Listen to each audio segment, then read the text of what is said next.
कृष्णा हरे हरि हरि जय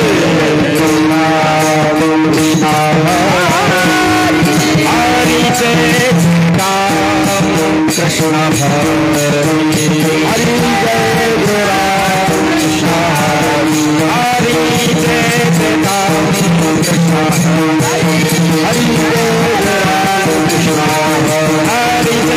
राम कृष्ण हरि जय राम कृष्ण हरि जय राम कृष्ण जय राम कृष्ण हरि जय राम कृष्ण हरि जय राम हरि जय राम हरि जय राम हरि जय राम हरि जय राम हरि जय राम हरि जय राम हरि जय राम हरि जय राम हरि जय राम हरि जय राम कृष्ण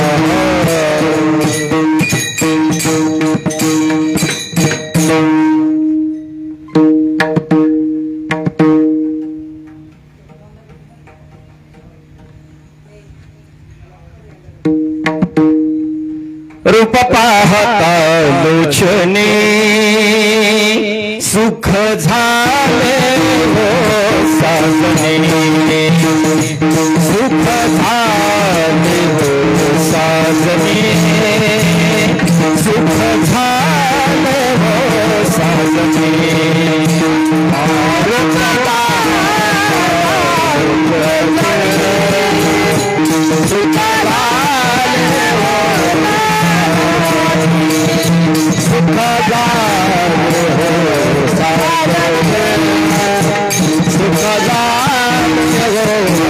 हो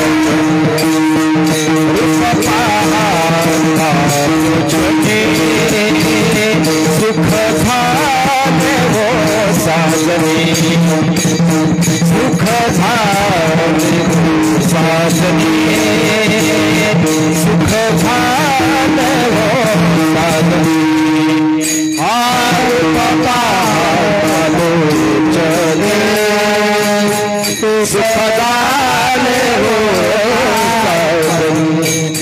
सुख झाले हो साजने सुख झाले हो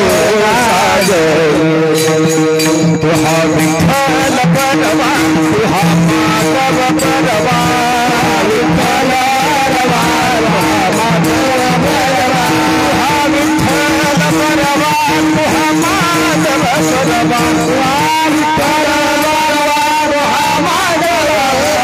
तुहा विठ्ठल परवा तुहा माधव परवा विठ्ठल परवा तुहा माधव परवा तुहा माधव परवा तुहा माधव परवा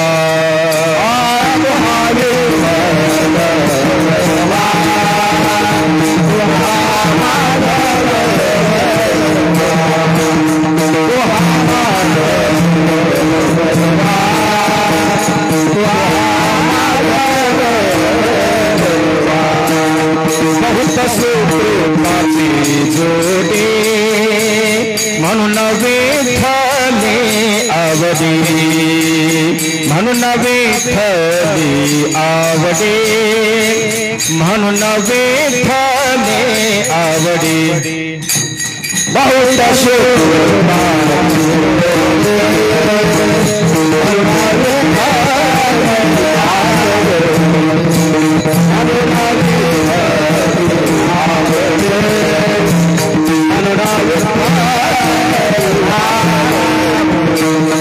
परवा विठ्ठल परवा माधव परवा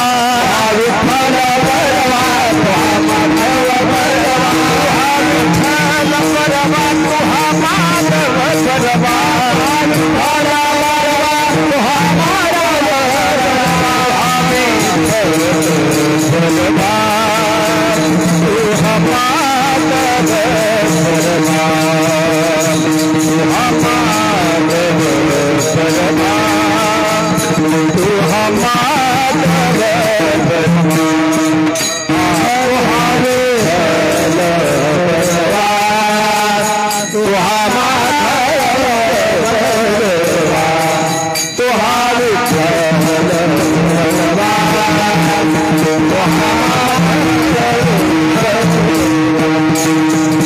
सर्व सुखाचे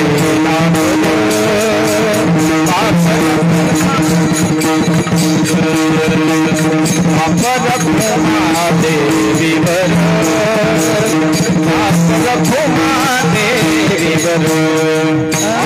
सर्व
माझी जातीचे मज भेट कोणी जातीचे मज भेट कोणी माझी जातीचे मज भेट कोणी माझी जातीचे मज भेट कोणी आवडची धनी भेटावया आवडची धनी भेटावया आवडची धनी भेटावया माझी जातीचे मज भेट कोणी माझी जातीचे मज माझी जातीचे मज भेटो माझी जातीचे मज भेटो आवडची धनी फेरावया आवडची धनी फेरावया आवडची धनी फेरावया आवडे जहारी अंतरापास आवडे हरी अंतरापास आवडे जहारी अंतरापास आवडे हरी अंतरापास ऐसियाच्या मनी समाधान ऐसियाच्या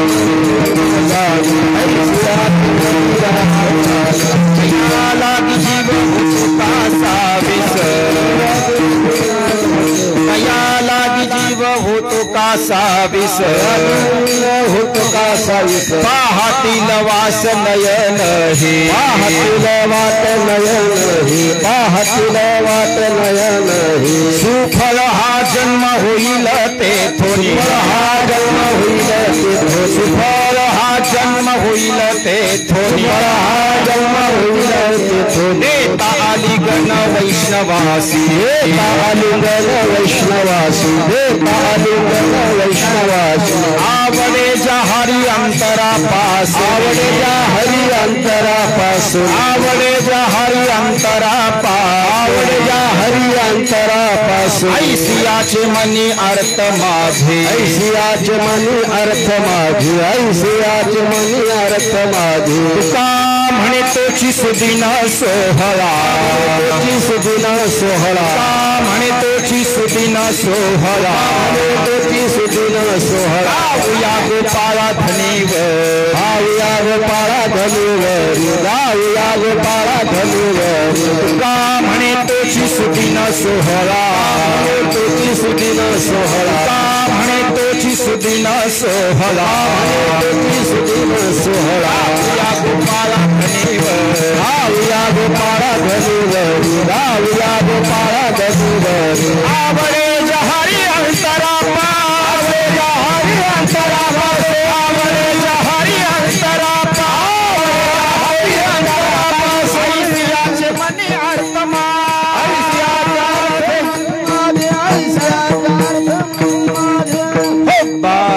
खुमाये विठोबार खुमाये विठोबार खुमाये विठोबार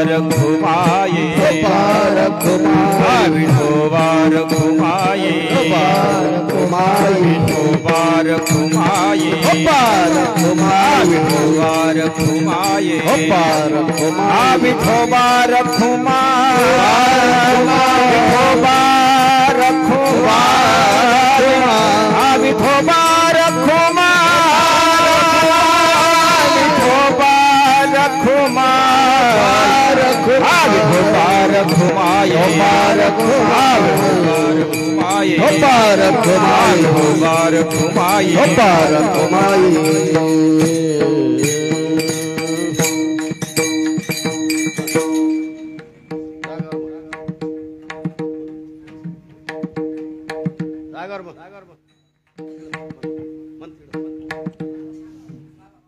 सुनील दा तुमचा का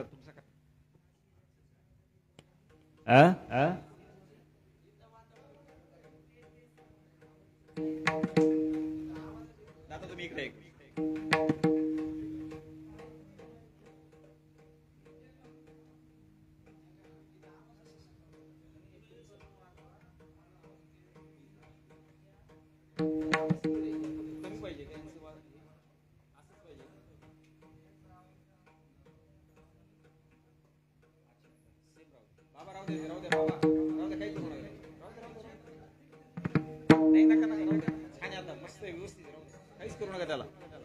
परत ते कमी जास्त होऊन जाईल राहू दे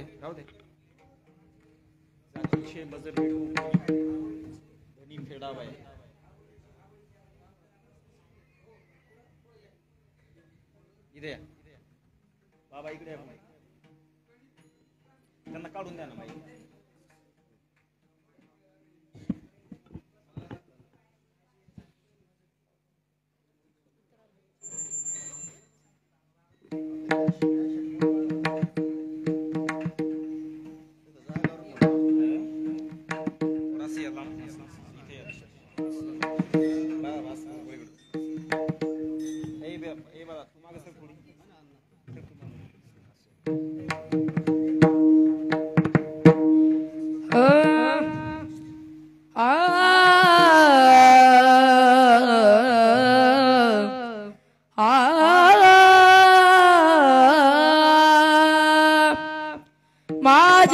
जातीचे माझा भेटो कोणी माझी जातीचे माझा भेटो कोणी माझी जातीचे माझा भेटो कोणी माझी जातीचे माझा भेटो कोणी माझ्या जातीचे माझा भेटो कोणी माझ्या जातीचे माझा भेटो कोणी माझ्या जातीचे माझा भेटो कोणी माझ्या जातीचे माझा भेटो कोणी आवडीचे धानी खेळावया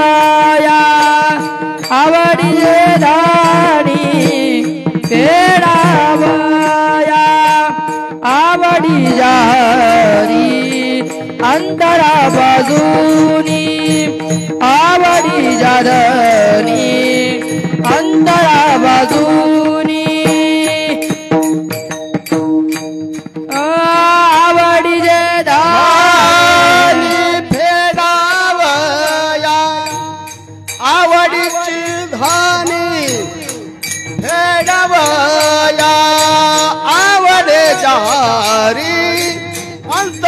पासोरी आवडे जहारी अंतरा पासो माझी आजादीचे माझा भेटो कोणी माझी आजादीचे माझा भेटो कोणी माझी आजादीचे माझा भेटो कोणी माझी जातीचे मज भेटो कोणी आवडीचे धनी फेडावया आवडीचे धनी फेडावया आवडीचे हरी अंतरा बाजूनी आवडीचे हरी अंतरा बाजूनी आवडे धानी फेडावया आवडीची धानी फेडावया आवडे जहारी अंतरापासूनी आवडे जहारी अंतरापासूनी आयसी आजमानी अर्थ माझे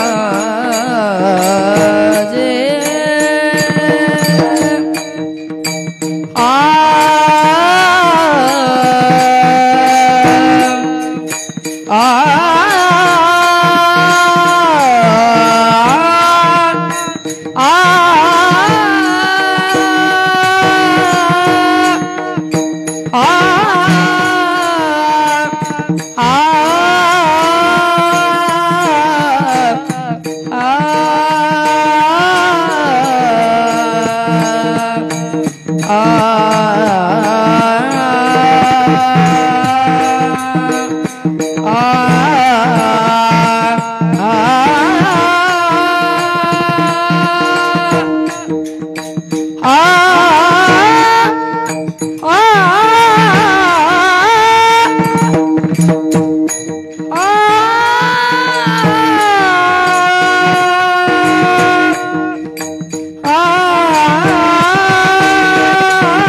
ताली ताली ताली विठ्ठला विठ्ठला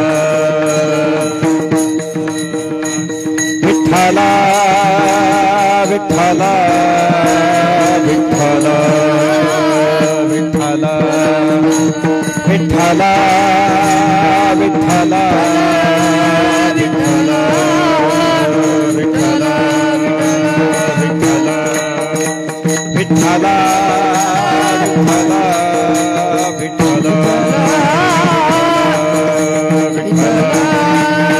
बोला पुंडलिक वरदा ज्ञानदेव माऊली ज्ञानेश्वर महाराज जगद्गुरु तुकाराम महाराज प्रभु रामचंद्र भगवान की पवन सूत हनुमान की नर्मदा मैया की विठ्ठला विठ्ठला विठ्ठला विठ्ठला विठ्ठला विठ्ठला विठ्ठला विठ्ठला विठ्ठला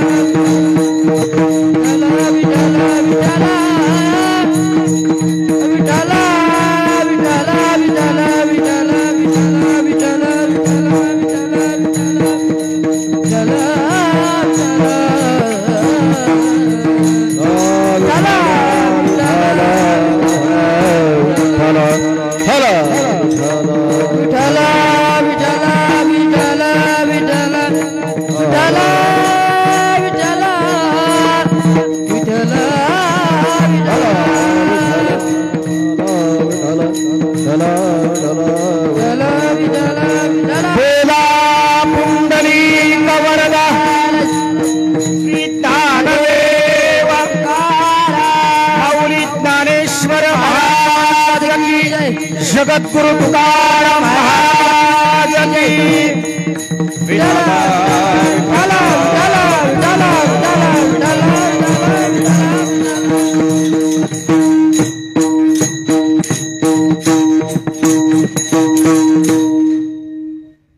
माझी ये जातीचे मज भेटो कोणी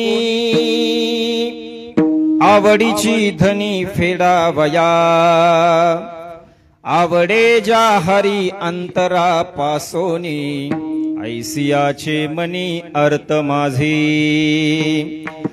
तया लागी जीव होतो कासावीस पाहतील वास नयन हे सुफल हा जन्म होईल तेथोनी देता आलिगन वैष्णवांसी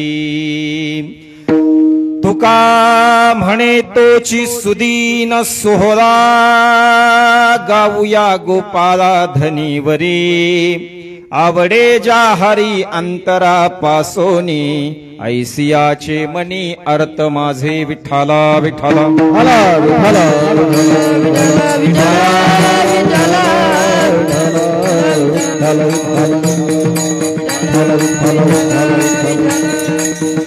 माझी ये जातीचे मज भेटो कोणी आवडीची धनी फेडावया आवडे ज्या हरी अंतरा पासोनी ऐसियाचे मनी अर्थ माझे नमो सद्गुरु तुकया ज्ञान दीपा नमो सद्गुरु सच्चिदानंद रूपा नमो सद्गुरु भक्त कल्याण मूर्ती नमो सद्गुरु भास्करा पूर्ण कीर्ती समचरण सरोजम सांद्र नीलांबुदाभम जगननहित पाणी मंडना मंडनानम तरुण तुलसी माला कंदरम कंजनेत्रम सदय धवलहासं विठ्ठलं चिंतयामि पांडुरंग करू प्रथमनमाना पांडुरंग करू प्रथमनमाना पांडुरंग करू प्रथमानमाना पांडुरंग करू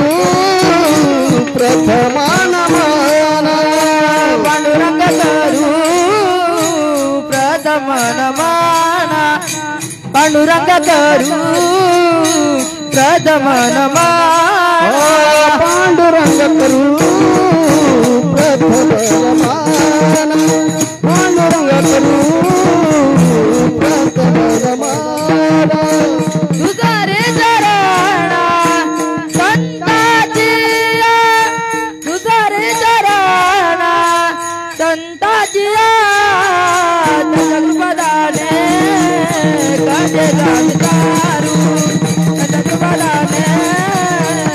त्याचा विचारू दुसरे जनाना संताचिया दुसरे जनाना संताचिया त्यांच्या कृपादानी गतीचा विस्तार त्यांच्या कृपादानी गतीचा विस्तार पांडुरंगा करू प्रथमन म्हणा तुझरे चरण संताचिया तुझरे चरण संताचिया पांडुरंगा करू प्रथम दुसरे चरण संताचिया दुसरे चरण संताचिया पांडुरंगा करू प्रथम नमन दुसरे चरण संतांची त्यांचा कृपादानी कथेचा विस्तारू बाबाजी सद्गुरु दास तुका काय माझी वाणी मानेल संतांसी रंजव चित्तासी आपुलिया माझी वाणी तुझे वर्णी गुणनाम ऐसे देई प्रेम काही कला अलंकापुरी रम्य सिंहासनस्थम पदं भोज तेजस प्रदिक प्रदेशम विधींद्रादि देवै सदा स्तूयमानम समाधिस्थ मूर्तिं भजे ज्ञान देवम जयांशे किलिया स्मरण होय सकल विद्यांचे अधिकरण तेची वंदू श्री चरण श्री गुरूंचे ते नमस्कारोनी नमो आता ज्ञानेश्वरा नमो ज्ञानेश्वरा नमो ज्ञानेश्वरा नमो ज्ञानेश्वरा नमो ज्ञानेश्वरा नमो ज्ञानेश्वरा नमो ज्ञानेश्वरा नमो ज्ञानेश्वरा नमो ज्ञानेश्वरा नमो ज्ञानेश्वरा नमो ज्ञानेश्वरा नमो ज्ञानेश्वरा नमो ज्ञानेश्वरा नमो ज्ञानेश्वरा निवृत्ती उदारा देवा निवृत्ती उदारा देवा नमुक्ताबाई मुक्ताबाई नाम त्रिभुवन पावनी मुक्ताबाई नाम त्रिभुवन पावनी मुक्ताबाई नाम त्रिभुवन पावनी मुक्ताबाई नाम त्रिभुवन पावनी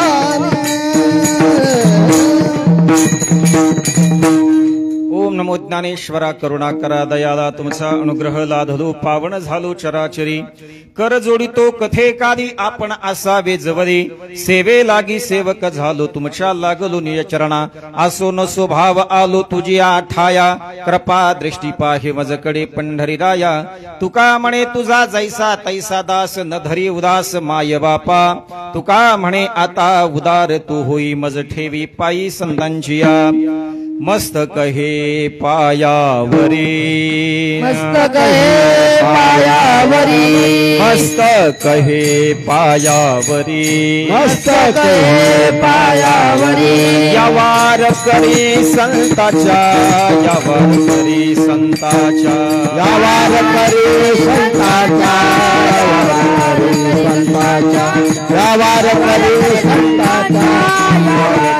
संताच्या मस्तक माझा पायावरी यावर करी संताच्या यावर करी संताच्या यावर करी संताच्या मस्तक माझ्या पायावरी यावर करी संताच्या वर करी संताच्या वर करी संताच्या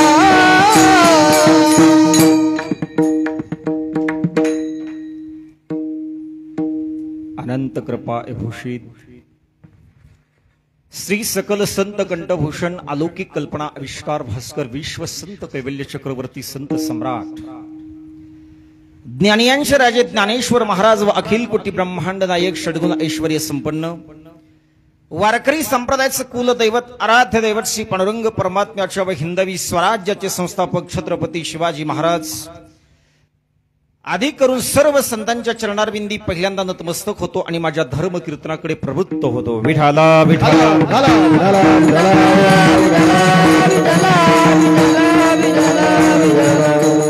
प्रसूत प्राप्त प्रसंगी प्राप्त श्री चिंतना करता अर्थात हरी कीर्तना करता निवडलेला अभंग श्रीमंत श्री संत जगद्गुरु तुकाराम महाराज यांचा 5 चरणाचा अभंग आज मी या ठिकाणी प्रबोधनीय चिंतना करता निवडलाय. अभंग, अभंगातील प्रतिपाद्य विषय किंबहुना या अभंगाची समग्र भूमिका, या अभंगाद्वारा श्रीमंत श्री संत जगद्गुरु तुकाराम महाराज आपल्या अंतकरणातली आर्त आकांक्षा व्यक्त करतायत. देवाशी बोलत असताना देवाला बोलतायत की देवा, तुला जर मला काही देण्याची सक्त आकांक्षा जर तुझ्या अंतकरणामध्ये असेल तर तू मला काय दे, या प्रश्नाचं चिकित्सक चिंतन करणारा अभंग म्हणजे आज गायलेला अभंग. विठाला विठाला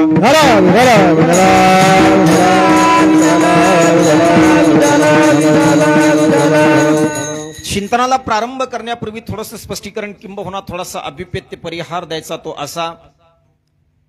गेली अनेक वर्षापासून क्षत्राचं औचित्य साधून निरपेक्ष कीर्तन सेवा समूह आणि मा नर्मदा परिक्रमा संघवासी यांच्या संयुक्त विद्यमानाने दरवर्षी प्रत्येक क्षेत्राच्या ठिकाणी हा कार्यक्रम होतो. मीही गत 2 वर्षापूर्वी निरपेक्ष कीर्तन समूहामध्ये सामील झालो आणि हा उत्सव आम्ही जास्तीत जास्त चांगल्या दर्जाचा कशा पद्धतीने करता येईल याचा विचार आम्ही सगळी मंडळी या ठिकाणी करत आहोत. आणि आमच्या सगळ्यांच्या संयोजनाद्वारा तसं पाहिलं तरी यावर्षी नाना थोडा कार्यक्रम बंद पडण्याच्या मार्गावरच होता. पण मी नानाला सांगितलं, मी नानांना फोन केला, नलिनीताईंनाही फोन केला. आता अशोक दादा आणि आमचे पाटील साहेब कळवणकर, शशिकांत दादा, मला असं वाटतं हे नव्याने गेल्या वर्षी कार्यक्रमाला नव्हते पण या वर्षी तुम्ही आलात म्हणून तुम्हाला सुद्धा धन्यवाद देणं हे आमच्या निरपेक्ष कीर्तन सेवा समूहाचं कर्तव्य आहे. एकदा जोरदार टाळ्या यांच्या सगळ्यांच्यासाठी झाल्या पाहिजे. सगळ्यांनी मिळून हा उत्सव या ठिकाणी आपण सुरू केलाय. मला असं वाटतंय छोट्याशा रोपट्यापासून आता हा कार्यक्रम मला असं वाटतं आता वाढत जातोय आणि वाढत जात असताना तुमच्या सगळ्यांचं सहयोग, तुमच्या सगळ्यांचं सहकार्य या कार्यक्रमासाठी लाभतंय.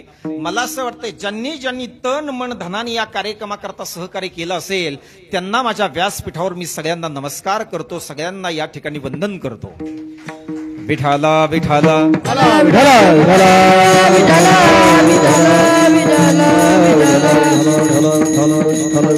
नलिनीताईंना मी सांगितलं ताई मी काही कार्यक्रमाला येत नाही. त्यांनी सांगितलं तुम्ही जर कार्यक्रमाला जर नाही आलात तर आम्ही कार्यक्रम आजच बंद करून ठेवतो ना, आम्ही आमच्या घरी आराम करतो.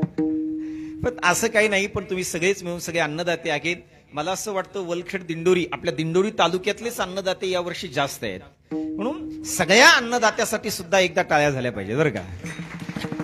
आणि ज्यांच्या माध्यमातून आपला हा कार्यक्रम मा नर्मदा कथा ही संपूर्ण महाराष्ट्राच्या कान्याकोपऱ्यामध्ये जाते, मला असं वाटतं आमच्या सुनील दादा खरे यांच्यासाठी सुद्धा एकदा जोरदार टाळ्या वाजवा.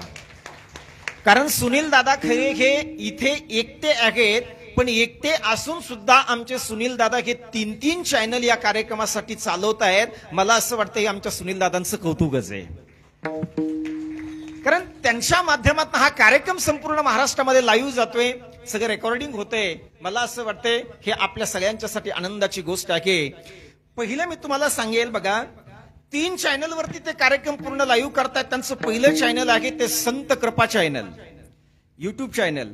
दुसरं जे चॅनल आहे ते विश्वरूप चॅनल आणि तिसरं जे चॅनल आहे ते साई टीव्ही चॅनल. या 3 चॅनलच्या माध्यमातून हा कार्यक्रम संपूर्ण महाराष्ट्रामध्ये प्रदर्शित करण्याचं काम आमचे सुनील दादा खरे करतायत म्हणून एकदा जोरदार टाळ्या पुन्हा त्यांच्यासाठी झाल्या पाहिजे.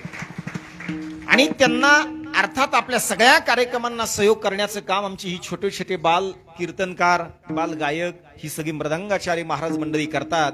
मी खरं सांगू आपल्याला बरं का चव्हाण साहेब, गायकवाड दादा, मला खरं सांगायचं आपल्याशी, मला असं वाटतं की जे माझे लहान लहान वारकरी या ठिकाणी उभा आहेत, मला असं वाटतं हे भविष्यामध्ये नर्मदा पुराण कथाकार होतील का नाही ते मला सांगता येणार नाही. भविष्यामध्ये हे गायक होतील का नाही ते मला सांगता येणार नाही. भविष्यामध्ये ते मृदंग वादक होतील का नाही ते मला सांगता येणार नाही. पण निश्चित ते माऊलीच्या समाधीवरती डोकं ठेवून जर माऊलीसाठी जर सेवा समर्पित करत असेल ना तर मरेपर्यंत त्या आपल्या आई बापाची सेवा अर्थात बंद करणार नाही, एवढं मी सांगू शकतो. विठाला विठाला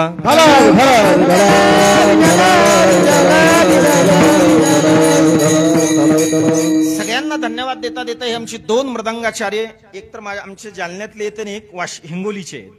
आमचे दोन्ही महाराज, एकीकडून मयूर महाराज येत आणि एकीकडनं विशाल आमचे महाराज आहेत, त्यांना सुद्धा या ठिकाणी नमन करतो. ही छोटी छोटी सगळी बाल कीर्तनकार आमचे, ज्यांच्या मुखारविंदातून आपण नर्मदा महापुराण कथा श्रवण करतायत, ते आमचे आदरणीय देवकर महाराज सुद्धा या ठिकाणी त्यांनाही नमस्कार करतोय. या पुरुषोत्तम मासामध्ये नाना तुम्हाला एक वाक्य सांगेल मी जाता जाता. आपल्या पुरुषोत्तम मासामध्ये श्री क्षेत्र आळंदीमध्ये संत चरित्र कथा अनेक झाल्यात. आपल्या पुरुषोत्तम मासानिमित्त श्री क्षेत्र आळंदीच्या मातीमध्ये भागवत कथा अनेक झाल्यात. आपल्या पुरुषोत्तम मासानिमित्त श्री क्षेत्र आळंदीमध्ये रामकथा अनेक झाल्यात. पण आळंदी क्षेत्रामध्ये पुरुषोत्तम मासानिमित्त पहिली नर्मदा महापुराण कथा आपल्या सगळ्यांना करायचं भाग्य लाभतं. हे सगळ्यांचं भाग्य आहे. विठाला विठाला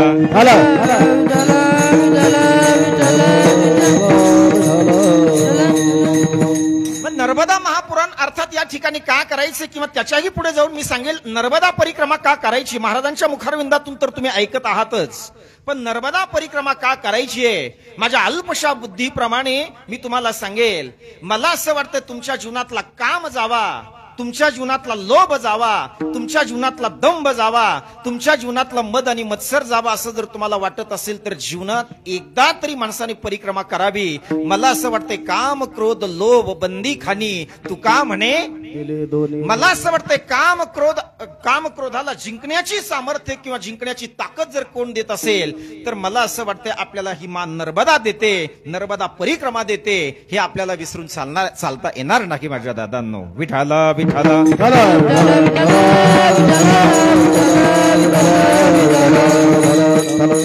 हिंदू धर्मामध्ये काही महत्वाचे काही काळ सांगितलेले आहेत. हिंदू धर्मामध्ये काही महत्वाचे पर्व काळ सांगितलेले आहेत आणि हिंदू धर्मामध्ये काही महत्वाच्या पर्व काळापैकी मला असं वाटतं आपल्या हिंदू धर्मामध्ये 3 प्रकारचे महत्वाचे पर्व काळ सांगितल्या जात आहेत. नीट ऐका. हिंदू धर्मातला पहिला पर्व काळ सांगितलाय मला असं वाटतं तो त्या पर्व काळाचं नाव आहे एकादशी. हिंदू धर्मातला दुसरा पर्व काळ सांगितलाय त्या पर्व काळाचं नाव आहे महाशिवरात्री. आणि हिंदू धर्मातला तिसरा पर्व काळ सांगितला त्या पर्व काळाचं नाव आहे पुरुषोत्तम मास अर्थात धोंड्याचा. विठाला विठाला मला असं वाटतं पुरुषोत्तम मासामध्ये अधिकस्य अधिक फलम सगळ्या कीर्तनकाराच्या मुखामधून तुम्ही आपण अर्थातच सगळं चिंतन ऐकलेलं आहे. जेवढं जास्त दान धर्म तुम्हाला करता येईल मला असं वाटतं तुम्ही पुरुषोत्तम मासामध्ये किंवा या महिन्यामध्ये जर तुम्ही केलं तर त्याचं डबल पुण्य तुमच्या पदरामध्ये पडणार आहे. पण मी त्याच्याही पुढे जाऊन सांगेल अरे पुण्य पदरामध्ये पडावं याकरता माणसाने दान धर्म कधी करायचा नाही. पण मला असं वाटतंय आपल्याला आपल्या जीवनाचं जीवन जगण्यातलं समाधान मिळावं याकरता पुरुषोत्तम मासामध्ये दान धर्म केला पाहिजे. विठाला विठाला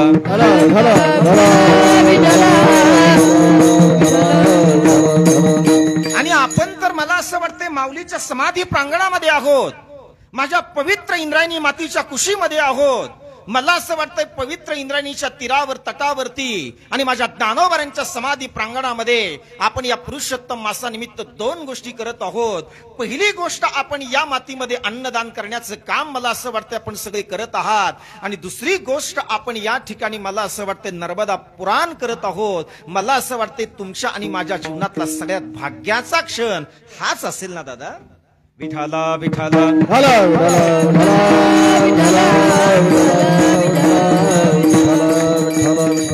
म्हणून परमार्थ करायचा असतो, नर्मदा परिक्रमा करायची असते. पण मला असं वाटतं तुम्हाला जर नर्मदा परिक्रमा करण्याची जर इच्छा असेल तर मला असं वाटतंय आता आमच्या गायकवाड दादाला नर्मदा परिक्रमेला जाता येणार, कारण वय आता निघून गेले. मला असं वाटतंय कुठल्याही वयामध्ये एक अर्थात स्वतंत्र वय परमार्थाचं असते. मला असं वाटतंय तारुण्यामध्ये जर तुम्ही परमार्थ केला, तारुण्यामध्ये जर तुम्ही नर्मदा परिक्रमा केली, तारुण्यामध्ये जर तुम्ही दान धर्म केला, तारुण्यामध्ये जर तुम्ही ज्ञानेश्वरी वाचली, तारुण्यामध्ये जर तुम्ही जगद्गुरु तुकोबारांचा गाथा वाचला, तारुण्यामध्ये जर तुम्ही रामायण जर अर्थातच वाचलं, मला असं वाटते ते विचार हे आपल्या सोबत आल्याशिवाय राहणार नाही. अरे वय निघून गेल्याच्या नंतर उपयोग नाही. वयाच्या प्रबोधे विचार ज्या नाही, समान तो देही बालकांच्या. मी एक प्रश्न विचारतो तुम्हाला.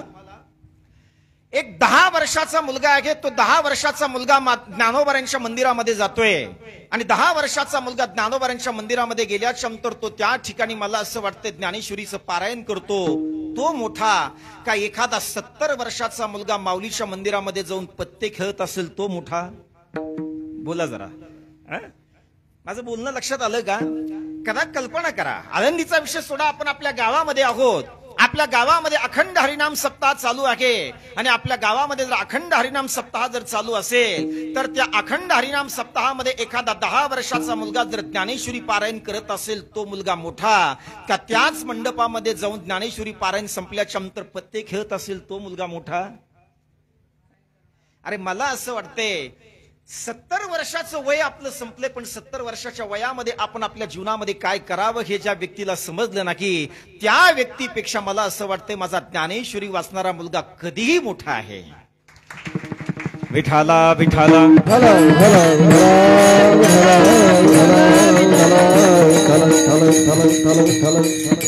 महिला मंडळ, मी तुमच्याकडे येतो जरा. माझ्या प्रामाणिकपणे माझ्या प्रश्नाचं उत्तर द्या. तुम्हाला आवडेल ती भाजी तुम्ही तुमच्या जीवनामध्ये केली पाहिजे का तुमच्या नवऱ्याला आवडेल ती भाजी तुम्ही केली पाहिजे? बोला. मी तुमचं आहे, तुम्ही माझे आहात, घाबरण्याचं काही कारण नाही. सामान्य दैनंदिन जीवनातला प्रश्न आहे. प्रश्न लक्षात आला का तुमच्या? प्रश्न माझा असा आहे, तुम्हाला आवडेल ती भाजी तुम्ही केली पाहिजे का तुमच्या नवऱ्याला आवडेल ती भाजी तुम्ही केली पाहिजे? नवऱ्याला आवडेल ती भाजी तुम्ही केली पाहिजे, बरोबर. आता नीट ऐका. मला असं वाटतंय तुमच्या नवऱ्याला आवडेल ती भाजी जर तुम्ही केली तर मला असं वाटतंय तुमचा नवरा तुमच्यावरती खुश झाल्याशिवाय राहणार नाही. आणि तुमचा नवरा जर तुमच्यावर प्रसन्न झाला तर तुम्हाला येत्या मकर संक्रांतीला तो 2 लाखाचं गंठण केल्याशिवाय राहणार. त्याच्या पुढे ऐका मला काय बोलायचं आता. मला असं वाटतं तुमच्या नवऱ्याला आवडेल ती भाजी जर तुम्ही केली तर तुमचा नवरा तुमच्यावरती प्रसन्न होतोय. अरे आळंदीमध्ये आल्याच्या नंतर माझ्या ज्ञानोबाराला आवडेल तो परमार्थ करा. मला असं वाटतंय माझे ज्ञानोबारा तुमच्या दारात आहेत. विठाला विठाला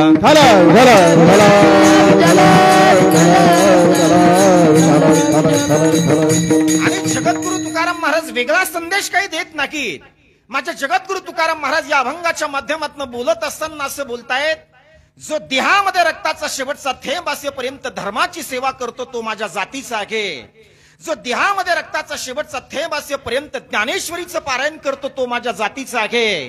जो देहामध्ये रक्ताचा शेवटचा थेंब असेपर्यंत साधू संतांचा आदर करतो तो माझ्या जातीचा आहे. आणि जो देहामध्ये रक्ताचा शेवटचा थेंब असेपर्यंत भगवंताचं भजन करतो तो माझ्या जातीचा आहे. आणि जगद्गुरु तुकाराम महाराज सांगतायत असे जे लोक असतील ना ते मला माझ्या जीवनामध्ये भेटावेत, हीच माझी अपेक्षा आहे. अभंगाचं पहिलं चरण. माझी जगीचे माझा भेट कोणी, माझी जगीचे माझा भेट कोणी, माझी जातीचे माझा भेट कोणी, माझी जातीचे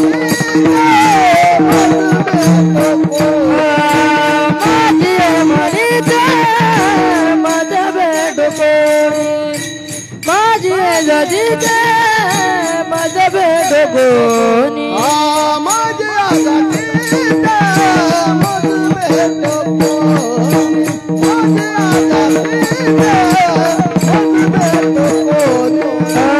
आवडीचे दाणी फेडा माया, आवडीचे दाणी फेडा माया, आवडीचे हरी अंतरापासून, आवडीचे दाणी अंतरापासून, आवडीचे धानी फेडा माया, आवडीचे धानी फेडा माया, आवडीचे हरी अंतरापासून, आवडीचे हरी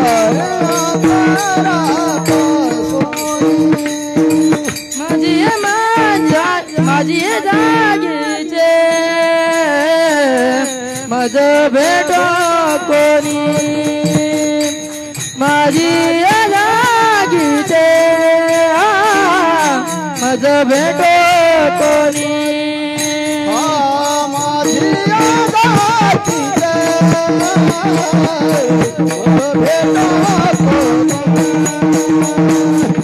माझी आरती मज भेटो आवाडी दानी आवाडी दानी तेरा वाया आडवजी अंतरा पासुरी आवड जादरी अंतरा पासुरी आवड जादरी अंतरा पासुरी आवड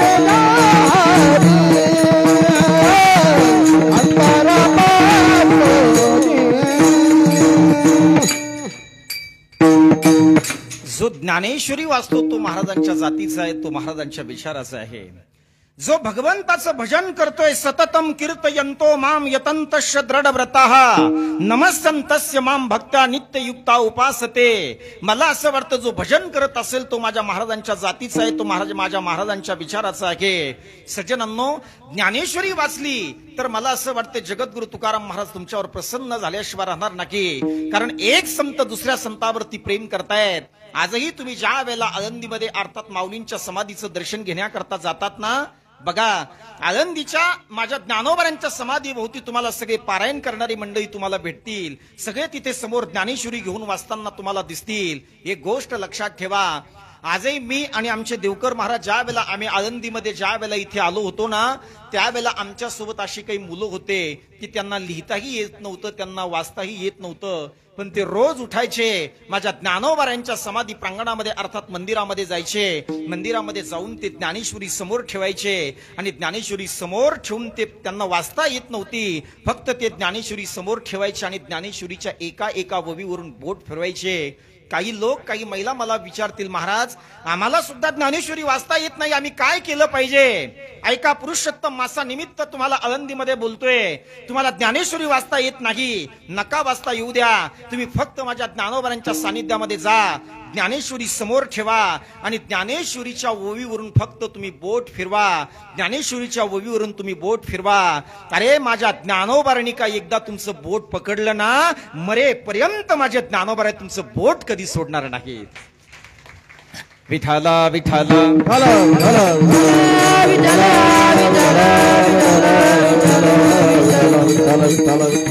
म्हणून जो भजन करतो तो माझ्या महाराजांच्या जातीचा आहे. हा अभंग थोडासा अर्थात तुम्हाला ऐकायला थोडा विचित्र वाटेल. माझी या जातीचे मज भेटो कोणी. तुम्ही तर असं म्हणत असाल, महाराज जगद्गुरु तुकाराम महाराज या ठिकाणी तर जातीचा विचार करतायत, मग जात तर महाराजांना मान्य नाही किंवा संतांना जात मान्य नाही, मग तरी सुद्धा या ठिकाणी जातीचा विचार जर संत करत असेल, एक गोष्ट लक्षात ठेवा, संत जातीचा विचार करत नाही. जात या शब्दाचा अर्थ विचार असा होतो. विठाला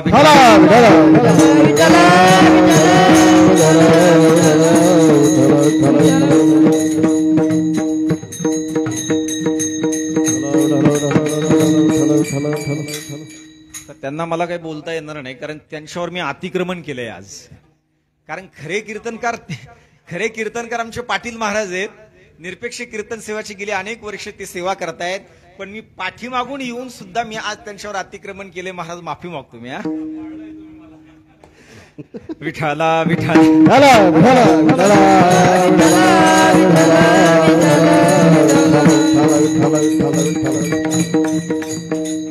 जात या शब्दाचा अर्थ मला असं वाटतं, जात असा होत नाही.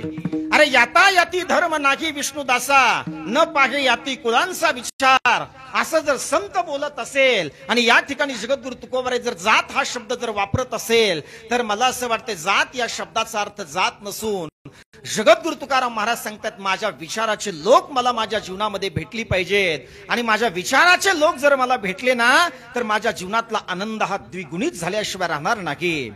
एक गोष्ट लक्षात ठेवा, तुम्हाला कधी कधी असं वाटतंय की चांगली माणसं आमच्या जीवनामध्ये आली पाहिजेत, तुम्हाला कधी कधी असं वाटतंय की आमच्या जीवनामध्ये ज्ञानेश्वरी गाथा वाचणारी माणसं आले पाहिजेत. तुम्हाला कधी कधी असं वाटतंय की आमच्या जीवनामध्ये भागवत करणारी माणसं आली पाहिजेत. पण मला असं वाटतंय तुमच्या जीवनामध्ये भागवत आणि ज्ञानेश्वरी वाचणारे लोक तुमच्या जीवनामध्ये येत नाहीत, पण जुगार खेळणारे माणसं मात्र तुमच्या सान्निध्यात आल्याशिवाय राहत. अहो, जी माणसं भेटावेत ती माणसं आज भेटणं दुर्मिळ आहे, दुरापास्त आहेत. जी भेटायला नको आहेत ती मला असं वाटतंय सकाळीच आपण आंघोळ करून मंदिराकडे दर्शन करायला जातो ना, त्याच वेळेला ते आपल्याला रामराम केल्याशिवाय राहत. पण मला असं वाटतंय, अरे आस्तिक माणसाचं महत्व समाजामध्ये तोपर्यंत टिकून आहे माझ्या दादांनो, की जोपर्यंत नास्तिक माणसं त्यांचा विरोध करत असतात. माझं वाक्य पुन्हा एकदा ऐका. जगद्गुरु तुकाराम महाराजांचं अस्तित्व आज या समाजामध्ये अबाधित आहे.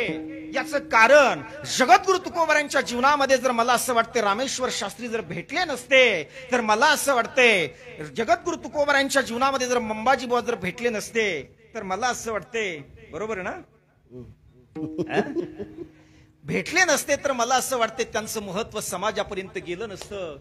चांगल्या माणसाच्या जीवनामध्ये जोपर्यंत वाईट माणसं त्या माणसाचा विरोध करत नाही किंवा चांगल्या माणसाचा विरोध करत नाही, तोपर्यंत चांगल्या माणसाचं महत्व समाजापर्यंत जात नाही. अरे वाईट माणसांनी आपला विरोध करू द्या, केल्याच्या नंतर तुम्ही दुखी होऊ नका, तुम्ही आनंद माना. कारण वाईट माणसं ज्या वेळेला आपलं अर्थातच आपल्या आडवी येत आहेत किंवा आपली टीका करतायत ना, त्यावेळेला समजून चलावं, ती तुमची टीका करत नाही तर तुमचं आदर्श जीवन हे समाजापर्यंत पोस्ट करण्याचं काम करत असतात. विठाला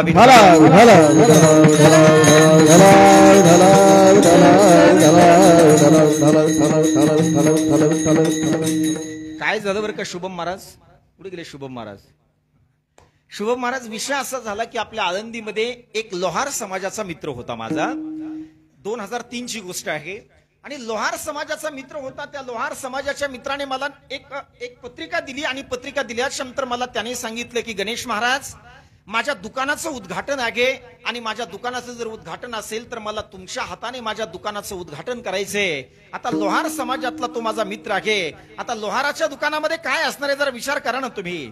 ज्या वेळेला मी त्याचं उद्घाटन करण्याकरता निमित्ताने गेलो त्यावेळेला असा एक तक्ता लावलेला होता, समोर एक भाता पडलेला होता, एका बाजूने छन्नी पडलेली होती, एका बाजूने आयरन पडलेली होती, एका बाजूने ती घन पडलेला होता, एका बाजूने कैची वगैरे अशा सगळ्या वस्तू तिथे पडल्या होत्या.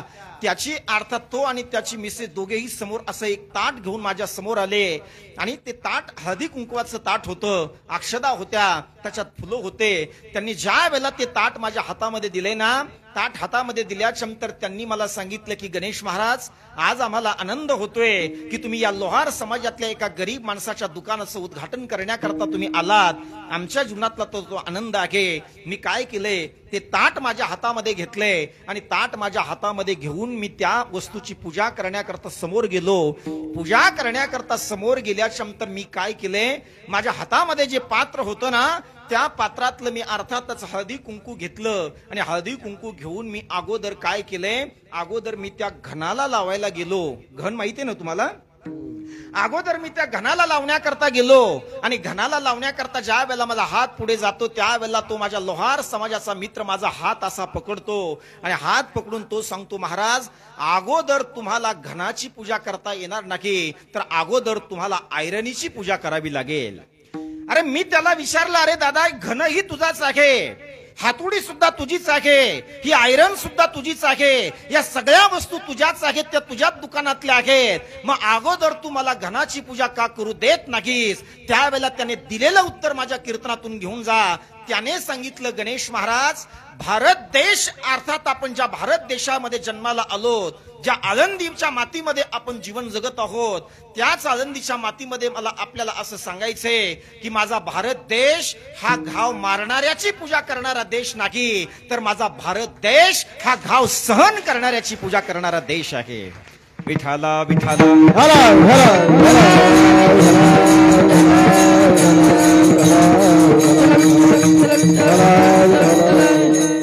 अरे घाव मारणाऱ्याचं काम ते करत असतात दादा, त्यांना करू द्या.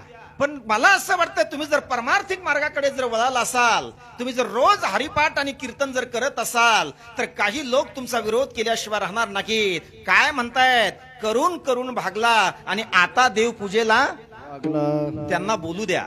मला असं वाटतं ते 1 दिवस बोलतील, 2 दिवस बोलतील, 3 दिवस बोलतील, पण 5व्या दिवशी मला असं वाटतं तुमचे दर्शन करण्याकरता ते आल्याशिवाय राहणार नाहीत. ही ताकद माझ्या परमार्थाची आहे, विसरू नका. विठाला विठाला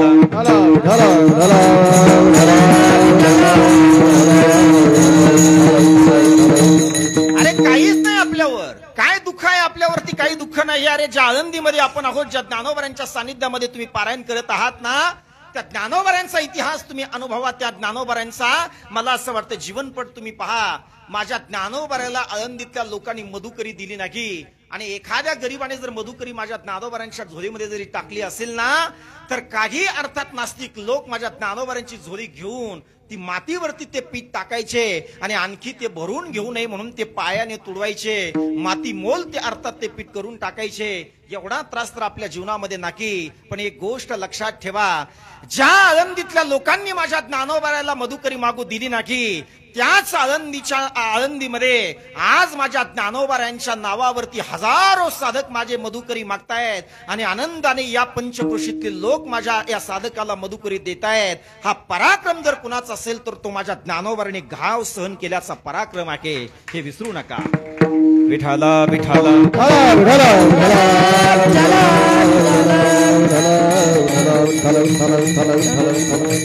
आणि म्हणून जगद्गुरु तुकाराम महाराजांचा जो विचार आहे तोच विचार माझ्या ज्ञानोबारांचा आहे.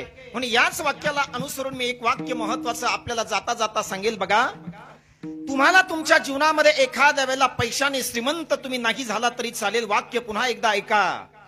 तुमच्या जीवनामध्ये तुम्ही पैशाने श्रीमंत नाही झाला तरी चालेल, पण मला असं वाटतं तुमच्या जीवनामध्ये तुम्ही विचाराने श्रीमंत व्हा. अरे पैशाने श्रीमंत झालेल्या लोकांची पूजा महाराष्ट्रामध्ये कुणी करत नाही, पण विचाराने श्रीमंत झालेल्या जोग महाराजांची पूजा केल्याशिवाय आजही महाराष्ट्र शांत बसत नाही. याचा अर्थ असा आहे की तुम्ही तुमच्या जीवनामध्ये विचाराने श्रीमंत व्हा. अरे पैशाने श्रीमंत असणारे तर लोक अनेक आहेत ना. टाटा बिर्ला मला असं वाटतं पैशाने श्रीमंत आहेत, अंदानी अंबानी हे पैशाने श्रीमंत आहेत, पण मला असं वाटतंय टाटा बिर्ला, अंदानी अंबानी हे जरी श्रीमंत असले ना, तरी त्यांच्या दारामध्ये हजारो लोक मला असं वाटतं जेवण करताना मी कधी पाहिले नाही. पण माझ्या ज्ञानोबारांच्या आळंदीमध्ये आल्याच्यानंतर एकही माणूस उपाशी राहत नाही. ही माझ्या ज्ञानोबारांची क्रांती आहे, ही त्यांच्या जीवनातली श्रीमंती आहे. विठाला विठाला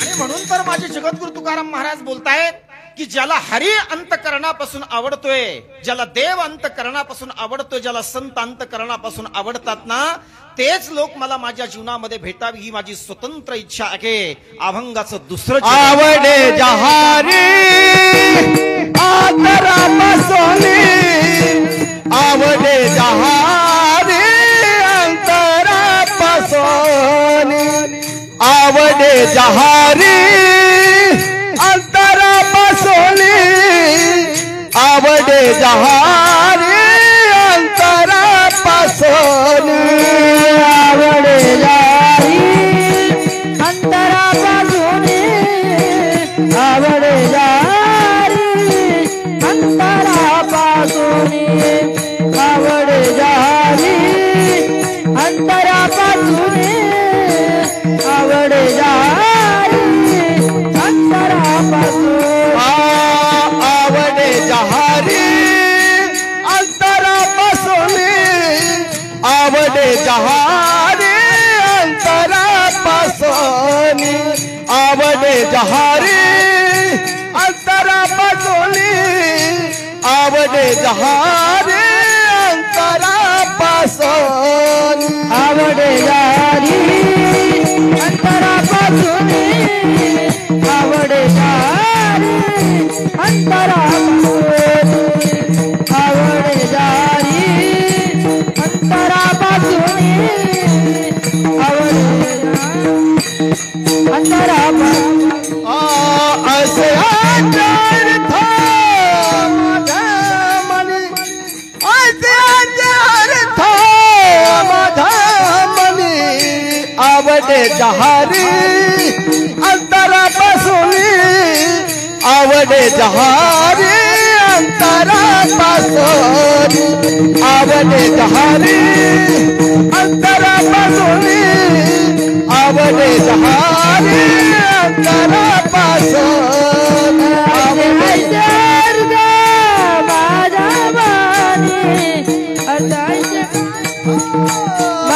अंतरापासून आवडे जहारी अंतरापासून आवडे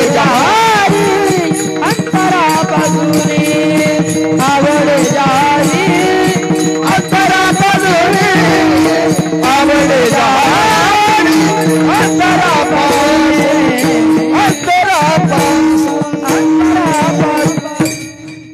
वेदांत वाक्येषु सदार म्हणतो भिक्षान मात्रेन चतुष्टी म्हणता अशोकवंत करुणैकवंता कौपीनवंता खलु भाग्यवंता मूलंतरो केवलमाश्रयंता पाणी द्वय भोक्तृमंत्रयंता कंथामपि मीव कृष्णयंता कौपीनवंता खलु भाग्यवंता दिशा घेच ज्याचं वस्त्र आहे आकाश हे ज्याचं पांघरून आहे भाकर खाण्यासाठी पात्र नाही तर हात हे ज्याचं पात्र आहे आणि जो नेहमी वेदांत वाक्यामध्ये रममान आहे आणि देहामध्ये रक्ताचा शेवटचा थेंब असेपर्यंत माझ्या पांडुरंगाचं भजन करतो मला असं वाटतं तो या जगातला सगळ्यात मोठा श्रीमंत आहे विठाला विठाला हॅलो हॅलो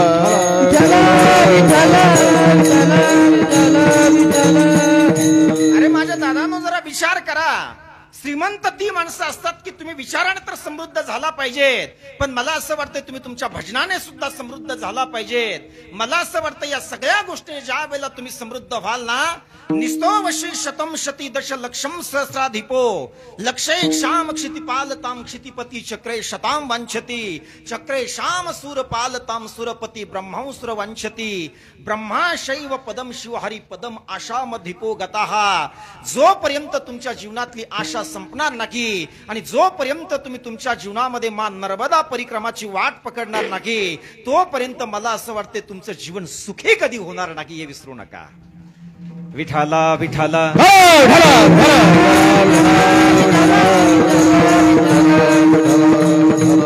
अरे कधीतरी जा ना मला असं वाटतंय बहुतांशी नाना ही सगळी तुम्ही जे काही सोबत आणलेली आहेत त्यांनी बऱ्यापैकी नर्मदा परिक्रमा केलेली आहे काही करणार आहेत आणि आमचे देवकर महाराज तर पुन्हा जाणार आहेत ते एकटे जाणार नाही तर आमच्या घनश्याम बाबाला सुद्धा घेऊन जाणार आहेत विठाला विठाला विठाला विठाला विठाला बस काही नाही माणसाला हरी अंतःकरणापासून आवडला पाहिजे माणसाला संत अंतःकरणापासून आवडले पाहिजेत अरे ज्या दिवशी तुम्हाला संत अंतःकरणापासून आवडतील ना छातीला हात लावून सांगतो नारदाच्या गादीवर सांगतो आणि ज्ञानोबरांच्या समोर सांगतो वाक्य नीट ऐका अरे माझ्या ज्ञानोबरांची समाधी ही सोन्याची समाधी नाही वाक्य पुन्हा एकदा ऐका माझ्या ज्ञानोबरांची समाधी ही सोन्याची समाधी नाही पण माझ्या ज्ञानोबरांची समाधी जरी सोन्याची नसली तर तुम्ही ज्ञानोबरांच्या समाधीच्या जवळ जाऊन तुम्ही ज्ञानोबरांच्या समाधीवरती जर डोकं ठेवलं ना तर मला असं वाटते तुमच्या जीवनाचं सोनं करण्याची ताकद माझ्या ज्ञानोबरांच्या समाधीत आहे विठाला विठाला विठाला विठाला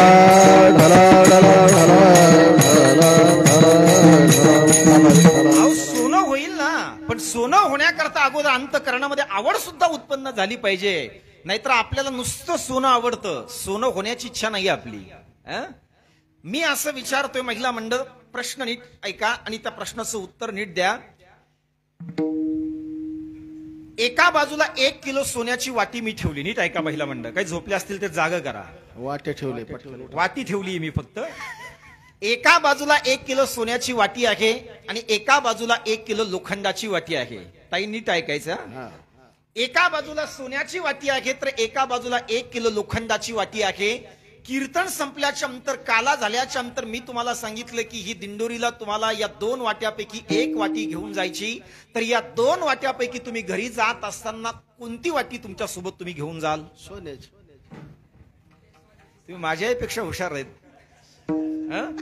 एका बाजूला 1 किलो लोखंडाची वाटी आहे दादा यांच्या लक्षात आलंय पण सोडून घेतले पुन्हा 1 मिनिट घेतो मी जरा परत जातो त्यांच्याकडे एका बाजूला 1 किलो लोखंडाची वाटी आहे, एका बाजूला 1 किलो सोन्याची वाटी आहे. 2 वाट्यापैकी एका वाटीचा स्वीकार करा असं मी तुम्हाला सांगितले. सुनील दादा, 2 वाट्यापैकी एका वाटीचा जर स्वीकार करायचा असेल तर तुम्ही घरी जात असताना सोन्याची वाटी तुमच्या घरी घेऊन जाल का लोखंडाची वाटी तुमच्या घरी घेऊन जाल, असा माझा प्रश्न आहे. आता आजीने सांगितलंय की मी लोखंडाची नेणार नाही, मी सोन्याचीच नेणार. आता तुमचं ठीक आहे, पण काही बोलायला तयार नाही याचा अर्थ त्यांनी ते सोन्याची घेऊन जाणार आहात असा त्याचा अर्थ आहे. नाना सुद्धा सोन्याचीच घेऊन जाणार आहे. आमचे करडगाव वाडीचे महाराज सुद्धा सोन्याचीच घेऊन जाणार आहे. बरं ठीक आहे, आता शब्द बदलायचा नाही. आता माझ्याकडे लक्ष द्या, आता माझ्या बोलण्याकडे लक्ष द्या. एका बाजूला 1 किलो सोन्याची वाटी आहे, एका बाजूला 1 किलो लोखंडाची वाटी आहे. 2 वाट्यापैकी एका वाटीचा स्वीकार करा असं मी तुम्हाला विचारले. बहुतांशी उत्तर मला आले की आम्ही आमच्या घरी सोन्याची वाटी घेऊन जाणार. आता नीट ऐका, 1 किलो सोन्याची वाटी आहे किंवा 1 किलो जी लोखंडाची वाटी आहे, त्या 1 किलो लोखंडाच्या वाटीमध्ये तुम्हाला आमर करणारं अमृत ओतलेलं आहे. आणि जी 1 किलो सोन्याची वाटी आहे त्या 1 किलो सोन्याच्या वाटीमध्ये 1 किलो रोगरचा डब्बा ओतलेला आहे. आता रोगर द्यायचं ओतून. आता का मरायचंय का महाराज? एक गोष्ट लक्षात ठेवा, माझा दृष्टांत सोडा, माझा सिद्धांत आहे का. ज्ञानेश्वरी ज्ञानोबारांनी अमृत त्याच्यामध्ये भरलेलं आहे. मला असं वाटतं ज्ञानेश्वरीतलं रसपान अमृत अर्थात जो चाखेल, जो रसपान त्या अमृताचं करेल, मला असं वाटतं त्याच्या जीवनामध्ये तो अमर झाल्याशिवाय राहणार नाही. विठाला विठाला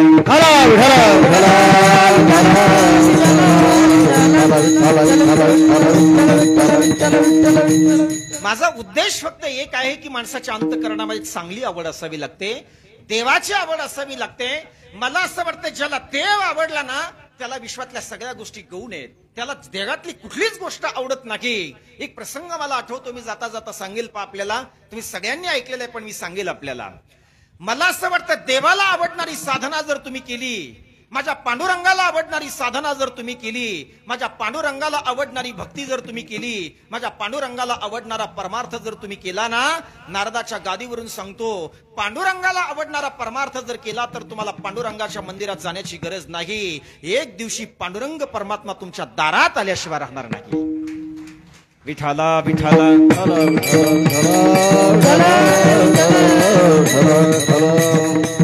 कसा येतो ते ऐका, म्हणजे तुमच्या लक्षामध्ये येईल.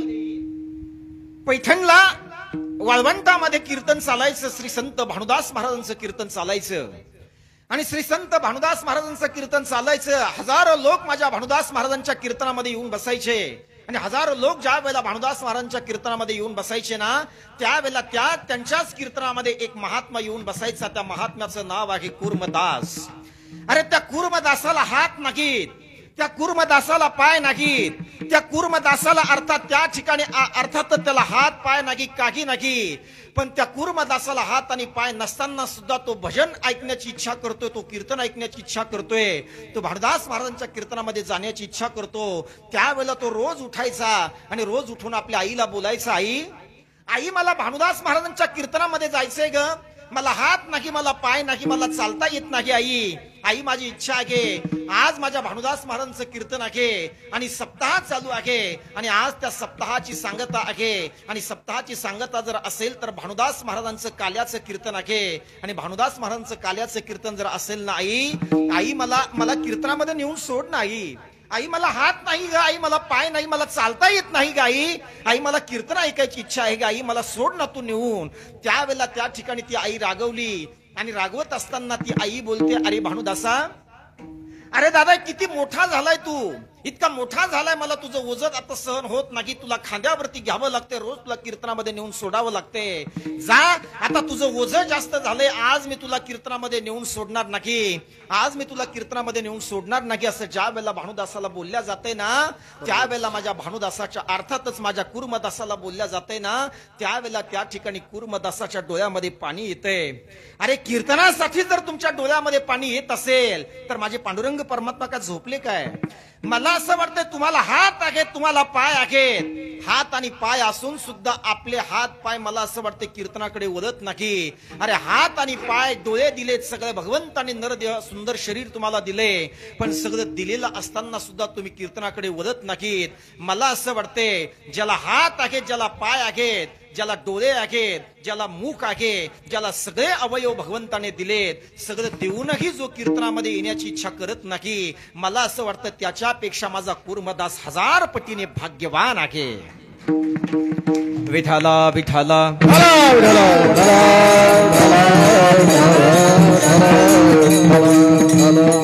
आईला बोलतो, आई आई आई मला शेवटचं कीर्तन ऐकायचंय, भानुदास महाराजांचं कीर्तन आहे, सोड ना आई मला.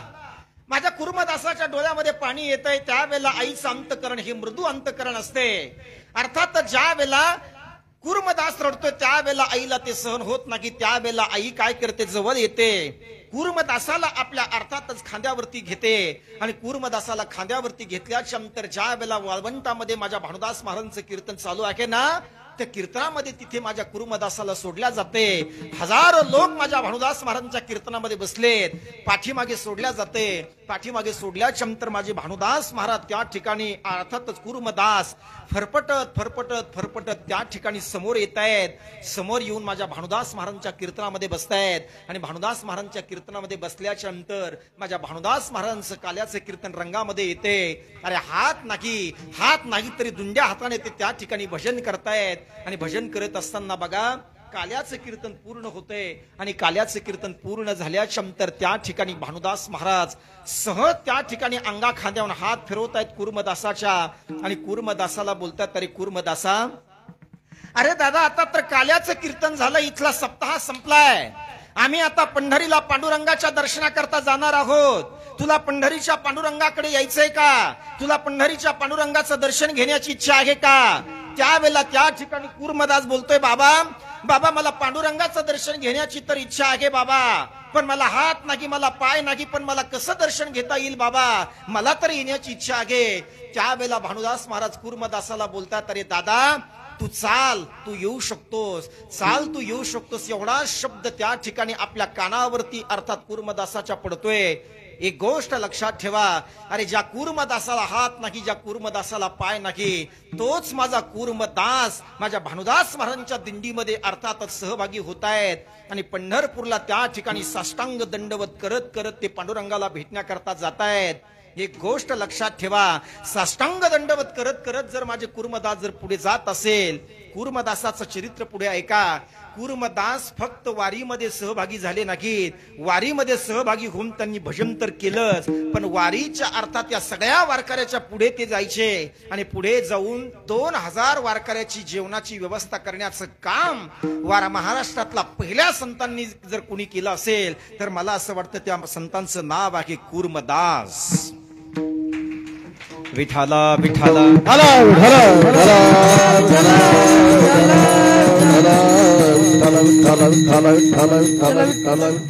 कुर्मदास ज्या वेळेला पंढरपूरच्या वाटेला लागतायत, मी माझ्या गुरुकडे सद्गुरू जयराम महाराजांच्याकडे शिकण्याकरता होतो. नाना त्यावेळेला जयराम महाराजांनी नर्मदा परिक्रमा करत असताना त्यांनी 35 किलोमीटर साष्टांग दंडवत करत करत पहिली अर्थात त्यांनी परिक्रमा केली होती. मला असं वाटतंय सहज आपण जर चालत चालत जर निघालो तर मला असं वाटतंय आपल्या पायाला फोड येतात, आपल्या पायाला दुःख होतंय, पण माझ्या सद्गुरू जयराम महाराजांनी 35 किलोमीटर साष्टांग दंडवत करत करत परिक्रमा केली. एका बाजूला महाराष्ट्रातल्या आळंदीमध्ये जन्माला आलेले सद्गुरू जयराम महाराज भोसले, मला असं वाटतंय 35 किलोमीटर साष्टांग दंडवत परिक्रमा करणारे हे महाराष्ट्रातले पहिले संत असावेत महाराज. विठाला विठाला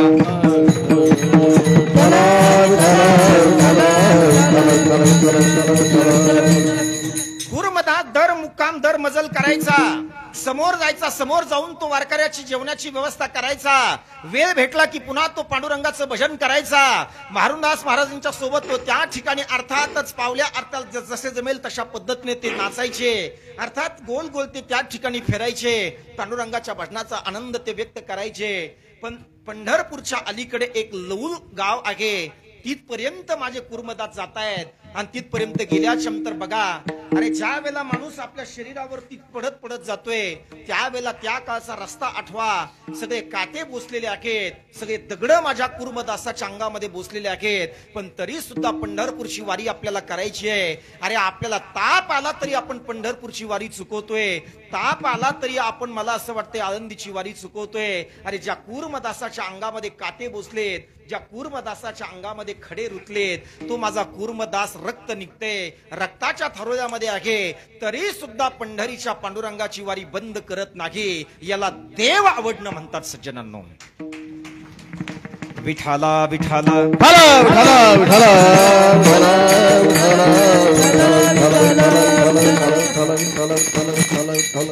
लौल गावापर्यंत येत आहेत आणि लौल गावापर्यंत आल्याच्या नंतर त्या ठिकाणी रक्त अर्थात अंगातून वाहते. त्राण आता चालण्याचं शिल्लक माझ्या कुर्मदासाच्या अंगामध्ये नाही.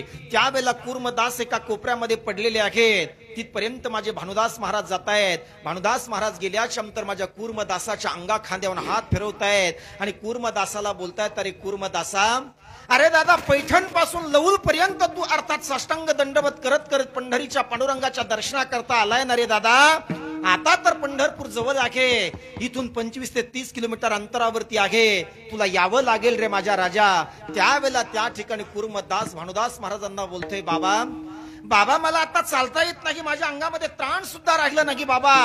बाबा, पंढरीच्या पांडुरंगाच्या दर्शनाला करता तू चाल, असं तुम्ही जरी बोलत असाल ना बाबा, नाही चालता येत हो बाबा, माझ्या अंगात त्राण राहिलेलं नाही, त्राण राहिलं नाही बाबा. फक्त मी आज तुम्हाला एक विनंती जाता जाता करणार आहे. बघा बघा महाराज, तुम्ही ज्या वेळेला पंढरपूरला पांडुरंगाच्या समोर जाऊन तुम्ही ज्या वेळेला उभा राहाल ना, त्यावेळेला पंढरपूरच्या पांडुरंगाला माझा एक निरोप द्या, म्हणावं की तुमच्या दर्शनाकरता त्या ठिकाणी तुमचा भक्त कुर्मदास आलाय, पण त्याच्या अंगामध्ये त्राण राहिलं नाही, अंगातून रक्त वाहते.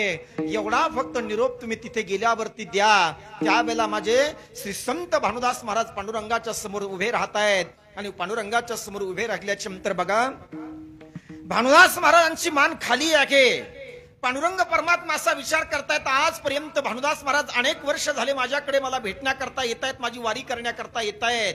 आजपर्यंत मी त्यांची मान खाली जाताना कधी पाहिली नाही, पण आज माझ्या भानुदास महाराजांच्या डोळ्यामध्ये अश्रू आहेत. आज माझ्या भानुदास महाराजांची मान खाली आहे. याचं कारण काय? त्यावेळेला पवन पांडुरंगाने भानुदास महाराजांचे दोन्ही हात पकडून त्यांना विचारलं की महाराज, आतापर्यंत अनेक वर्ष झाले तुम्ही माझ्या वारी करता येत आहेत, अनेक वर्ष झाले तुम्ही या ठिकाणी येत आहेत, आजपर्यंत मी तुमच्या डोळ्यामध्ये कधी पाणी पाहिलं नाही, आज तुमच्या डोळ्यामध्ये पाणी असण्याचं कारण काय?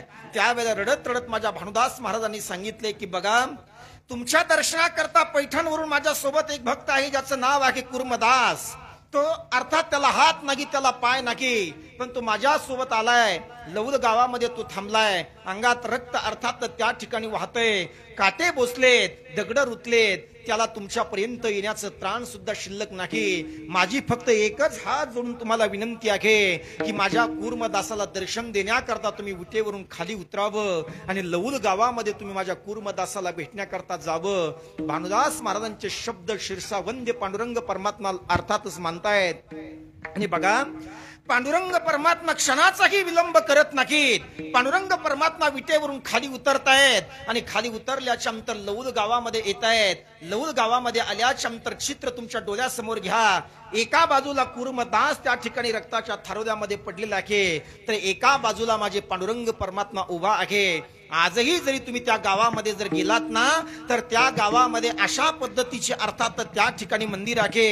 एका बाजूला कुर्मदासाची समाधी आहे, तर एका बाजूला कुर्मदासाच्या समोर हात जोडून माझे पांडुरंग परमात्मा उभा आहेत. सज्जनांनो, ज्याला देव आवडतो, जो माझ्या हरीचं भजन करतो, मला असं वाटतं हरी आपली वीट सोडून त्याच्याकडे जातो. आवडे ज्या हरी अंतरापासून, ऐसियाचे मनी आर्त माझे. आणि म्हणूनच जगद्गुरु तुकाराम महाराज बोलतायत की त्यांच्या आशे जे भक्त आहेत त्यांच्यासाठी माझा जीव कासावीस होतो. अभंगाचं तिसरं चरण.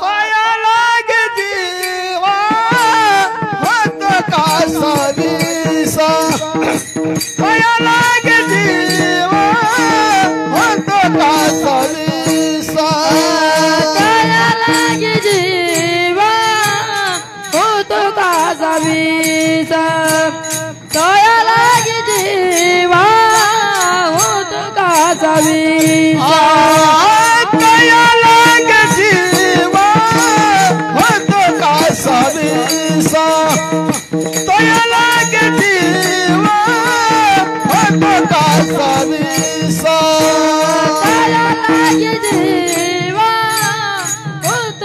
कासावीस तया लागे जीवा होतो कासावीस पाहते नयन पाहते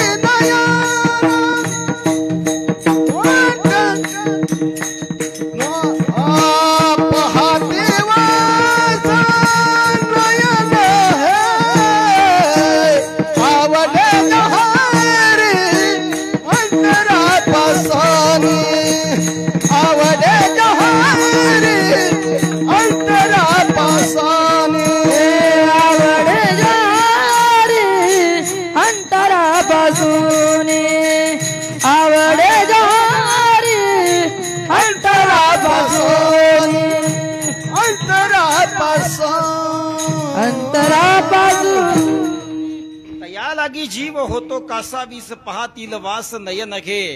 अरे आपल्यासाठी कुणाचा तरी जीव कासावीस व्हावा असं जर तुम्हाला वाटत असेल तर कधीतरी धर्माची सेवा करा ना. आपल्यासाठी अर्थातच कुणाचा तरी जीव कासावीस व्हावा असं जर तुम्हाला वाटत असेल तर समाजाची सेवा करा ना. आपल्यासाठी कुणाचा तरी जीव कासावीस व्हावा असं जर तुम्हाला वाटत असेल तर मला असं वाटतं आपण आपल्या जीवनामध्ये देशाची सेवा करा ना. अरे आपल्यासाठी कुणीतरी रडावं असं जर तुम्हाला वाटत असेल तर आपण देव धर्म संत आणि समाजासाठी जगलं पाहिजे. मला असं वाटतं जी माणसं देव धर्म संत आणि समाजाकरता जगण्याचा प्रयत्न करतात मला असं वाटतं त्यांच्यासाठी माझा महाराष्ट्र रडतो. हा महाराष्ट्राचा इतिहास आहे. विठाला विठाला विठला विठला विठला विठला बर का महाराज. असे काही लोक आहेत की जे नर्मदा परिक्रमा करण्याकरता ज्या वेळेला निघाले त्यावेळेला ते 3-3, 4-4 वर्ष पुन्हा घरी येत नाही. त्यांची भावना अशी असते की आपण नर्मदा परिक्रमा करण्याकरता आलोय. आणि नर्मदा परिक्रमाचं वैशिष्ट्य सांगतो. महाराजांनी तुम्ही सगळ्यांनी केलेली तुम्ही अनुभव घेतलेला आहे. आता मी अनुभव घेतला नाही त्यामुळे मी जास्त बोलणं योग्य नाही. पण मला जे काही ऐकलंय किंवा जे मी ज्यांच्या सहवासात राहिलोय त्यांच्या माध्यमातून मी ऐकलंय. एकदा का नर्मदा परिक्रमाची जर तुम्हाला जर आवड लागली तर मला असं वाटतंय ज्याला नर्मदा परिक्रमेची आवड लागते तो संसाराची आवड विसरतो. हे नर्मदा परिक्रमेचं महत्व आहे. विसाला विठाला ढला ढला ढला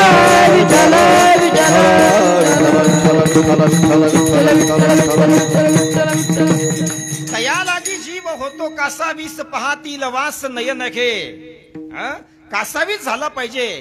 दुसऱ्यासाठी आपलं अर्थातच कुठेतरी हृदय पाझरलं पाहिजे. बघा जगद्गुरु तुकोबाराय यांचं हृदय पाझरत होतं पण ते माझ्या ज्ञानोबारांच्यासाठी पाझरत होतं. आज जो ज्ञानोबारांचा गाभारा तुम्ही पाहतायत तो गाभारा जर कुणी बांधला असेल तर अगोदर तो माझ्या जगद्गुरु तुकोबारांनी तो गाभारा बांधून ठेवलाय. का बांधलाय त्याचं कारण ऐका. माझ्या ज्ञानोबारांचं महत्व कुठेतरी समाजापर्यंत गेलं पाहिजे. माझ्या ज्ञानोबारांच्या मंदिरामध्ये ज्या वेळेला भाविक दर्शनाकरता येतील त्यावेळेला त्यांची योग्य व्यवस्था झाली पाहिजे.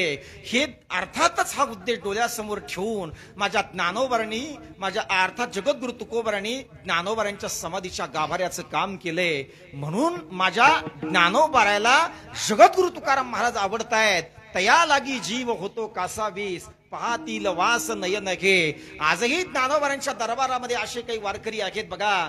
आजही असे काही पंढरीचे वारकरी आहेत की मला असं वाटतं ते वारकरी फक्त पाण्यावरती चालतायत. आपण 4-4 वेळेला खाऊन वारी करतो तो भाग वेगळा आहे बरं का. पण असे काही माझे वारकरी आहेत. आमचा एक रामभाऊ म्हणून वारकरी होता. रामभाऊ वारकरी जर आळंदीमधून जर निघाले तर जोपर्यंत पवन पांडुरंगाचं दर्शन होत नाही तोपर्यंत ते अन्न सुद्धा सेवन करत नसायचे. अशी कडक वारी त्यांची असायची. मला असं वाटतं एकादशीच्या दिवशी 3-3 टाइम खाऊन कीर्तन करणारे आमच्यासारखे महाराज अनेक भेटतील तुम्हाला. विठाला विठाला ढला ढला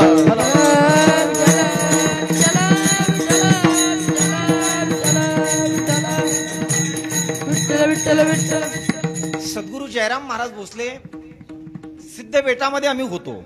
सिद्धबेटामध्ये असताना महाराज 1 ते 200 मुलं सांभाळायचे. सद्गुरु जयराम महाराज यांचं नाव तुम्ही ऐकून आहात का नाही मला माहित नाही. पण जर काहींच्या कानावर असेल तर सद्गुरु जयराम महाराजांची निष्ठा इतकी प्रगाढ होती. निष्ठा इतकी ज्वलंत होती. अहो सिद्ध बेटामध्ये जोपर्यंत माझे सद्गुरू जयराम महाराज भोसले होते तोपर्यंत सिद्ध बेटामध्ये येण्याची ताकद सर्वसामान्य माणसाची होईल न होईल तो भाग वेगळा, पण मुख्यमंत्री मनोहर जोशी यांची सुद्धा सिद्ध बेटामध्ये येण्याची ताकद झाली नाही, हा अधिकार माझ्या सद्गुरू जयराम महाराजांचा होता. त्यावेळेला अतिक्रमणामध्ये थोडस एक मंदिर आलं होतं. ते मंदिर पाडण्याकरता शासनाने विचार केला की हे मंदिर आपल्याला पाडायचे, काही लोकांनी त्यांना सपोर्ट केला असेल नसेल तो भाग वेगळा आहे, तो राजकारणाचा तो माझा विषय नाही. पण अनेक लोक असे होते की सद्गुरू जयराम महाराज जर सिद्ध बेटामध्ये जर असेल तर तिथे जाण्याकरता सुद्धा ते घाबरत होते. मी का सांगतोय, वारकरी कसा असावा, वारकरीत्व कसं असावं, मला असं वाटतं आपली जीवन साधना कशी असावी, हे सद्गुरू जयराम महाराजांच्याकडे पहिल्या शंत्र आपल्या लक्षात येत होतं. बघा, त्या काळामध्ये जे काही विद्यार्थी होते त्या काळामध्ये सद्गुरू जयराम महाराज भोसले जर सिद्ध बेटावरून जर ते अर्थातच माऊलीच्या मंदिरामध्ये जर दर्शन करण्याकरता जर निघाले, ते सायकलवरती यायचे. सायकलवरती येत असताना जर समोर एखाद्या साधकाच्या डोक्यामध्ये जर टोपी जर नसली तर महाराज चालतात चालतात चालत्या सायकलवरून त्याला लात मारायचे. जोपर्यंत मला सांगायला अभिमान वाटतोय, जोपर्यंत सद्गुरू जयराम महाराज भोसले आळंदीमध्ये हयात होते तोपर्यंत साधक हा साधकी अवस्थेतच राहिला, हा अधिकार माझ्या सद्गुरू जयराम महाराजांचा होता. तया लागी जीव होतो कासावीस. आज त्यांची आठवण काय येते आपल्याला, कारण ते त्या पद्धतीने जगले. संप्रदाय करता त्यांनी आपलं संपूर्ण आयुष्य वेचले, संप्रदाय करता त्यांनी आपलं वैभव अर्थात त्या ठिकाणी समर्पित केलंय. संप्रदायाच्या नावावरती वैभव जमा करणारी महाराज मंडळी अनेक आहेत, पण संप्रदाय करता आणि साधका करता आपलं आळंदीतलं वैभव विकून साधकाला शिकवणारे महाराष्ट्रातले एकमेव संत, त्यांचं नाव सद्गुरू जयराम महाराज भोसले. विठाला विठाला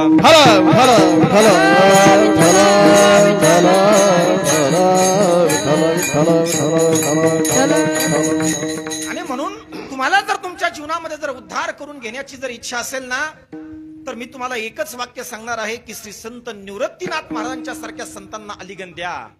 तुम्हाला जर तुमच्या जीवनामध्ये तुमचा उद्धार करून घेण्याची इच्छा असेल तर ज्ञानोबासारख्या संतांना अलिंगन द्या.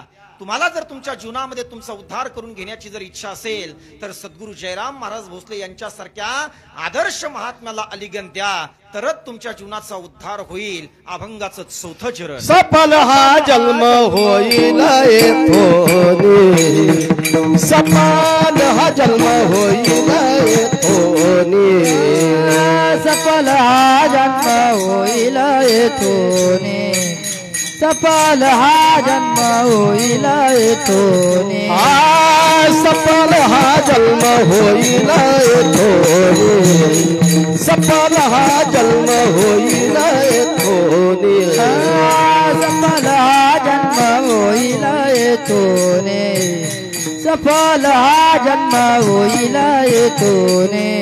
देता आलिंगन वैष्णवाशी, देता आलिंगन वैष्णवाची, आवडे जा हरी अंतरापासोनी, आवडे जा हरी अंतरापासोनी, आवडे जा हरी अंतरापासोनी, आवडे जा हरी अंतरापासोनी.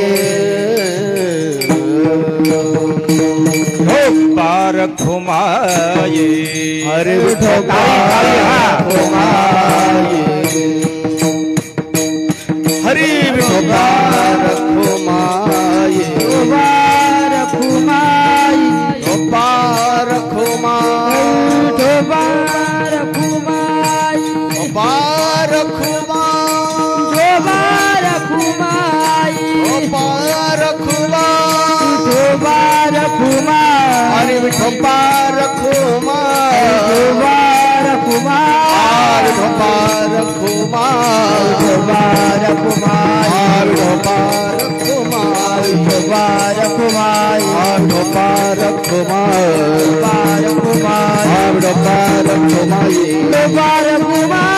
पार खुमाये, बार खुमाई, पार खुमाये, बार खुमाई, पार खुमाये, बार खुमाई, पार खुमाये, बार खुमाई, पार खुमाये, बार खुमाई, पार खुमाये, बार रखुमाई पार खुमाई रखुमाई पार खुमाई रखुमाई पार खुमाई रखुमाई पार खुमाई रखुमाई पार खुमाई रखुमाई पार खुमाई रखुमाई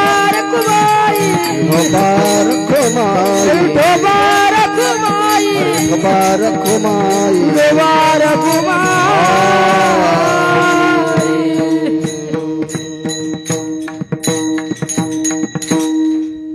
काहींनी तर भजनच केलं नाही. अहो 2 तास झाले आम्ही बोलतोय, कमीत कमी तुम्ही थोडं भजन तर करा. भजन करण्याकरताच आपण आलोय, भोजन करण्याकरता नाही आलो आपण इथे. भजन करण्याकरता आनंदित आलोय आपण. सगळ्या महिला मंडळ माझ्या पाठीमागे बघतील, मी पुढे म्हणेल, तुम्ही माझ्या पाठीमागे म्हणायचं. फक्त आम्हीच भजन करणारे, तुम्ही कुणीही म्हणायचं नाही. तुमचा आवाज असा आला पाहिजे की कमीत कमी माऊलीच्या कानावरती आपला आवाज गेला पाहिजे. सगळ्यांनी माझ्या पाठीमागे भजन म्हणायचं महिला मंडळ.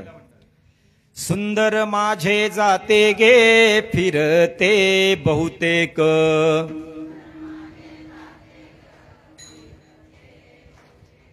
सुंदर माझे जाते गे फिरते बहुतेक,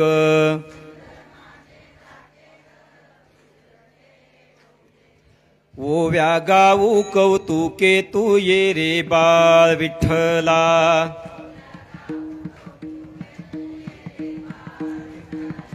सासू आणि सासरा,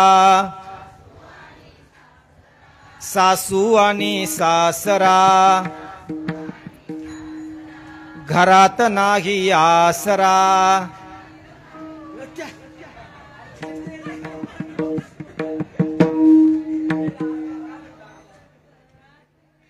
सासऱ्यांनो ऐका, तुमच्या समोर आहेत.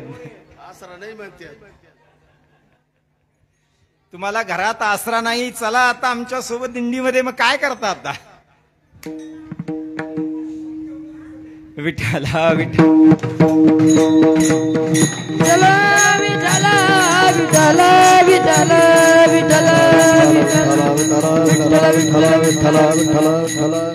काय ग दीदी, तुझं भजनच केलं नाही. ही माझ्या सासरवडीच्या गावची बरं का, म्हणून बोलतो हिच्याशी. इतकी हुशार आहे, इतकी हुशार आहे. एकदा काय झालं, तिच्या गावामध्ये मला जाण्याचा योग आला, आणि जाण्याचा योग आल्याच्या नंतर मी तिच्या घरी गेलो. आणि तिच्या घरी ज्या वेळेला गेलो त्यावेळेला तिने मला घरी हाताला म्हणजे मुद्दाम नेलं. मी तिला सांगितलं की बेटा मला तुझ्या घरी नको, मला जरा पुढे कार्यक्रमासाठी जायचंय. पण तिने माझ्या हाताला पकडलं आणि हाताला पकडून तिने मला तिच्या घरी नेलं. आणि घरी नेल्याच्या नंतर तिने मला 4 प्रश्न विचारले. नाना, तिने सांगितलं, गणेश महाराज तुम्ही माझ्या घरी आलात, आज मी अत्यंत आनंदामध्ये आहे. तुम्ही माझ्या घरी आलात, तुम्ही चहा पिणार, तुम्ही कॉफी पिणार, तुम्ही दूध पिणार का तुम्ही ताक पिणार, असे 4 प्रश्न मला तिने विचारले.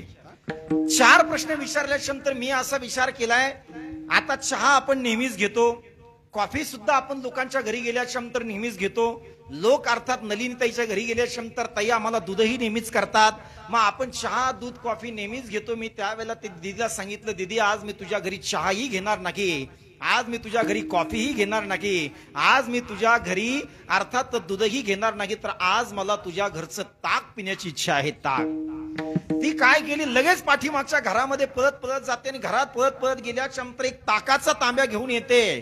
ताकाचा तांब्या घेऊन आल्याच्या नंतर माझ्या हातामध्ये देते आणि हातामध्ये दिल्याच्या नंतर मी आता मागे पुढे पाहावं, त्यावेळेला तो ताकाचा तांब्या तोंडाला लावला. ताक इतकं टेस्टी झालं होतं, ताक इतकं सुंदर होतं, तो ताकाचा तांब्या मी पिऊन टाकला. आणि आणखी एकदा मी त्या दिदीला विचारलं, अगं दिदी आज तुझ्या घरचं ताक फार सुंदर आहे, अजून मला एक तांब्या भेटेल का? त्यावेळेला तिने कुठल्याही प्रकारचा विचार न करता पुन्हा ती पाठीमागच्या घरामध्ये जाते. पाठीमागच्या घरामध्ये गेल्याच्या नंतर पुन्हा एक ताकाचा तांब्या घेऊन येते, माझ्या हातामध्ये देते.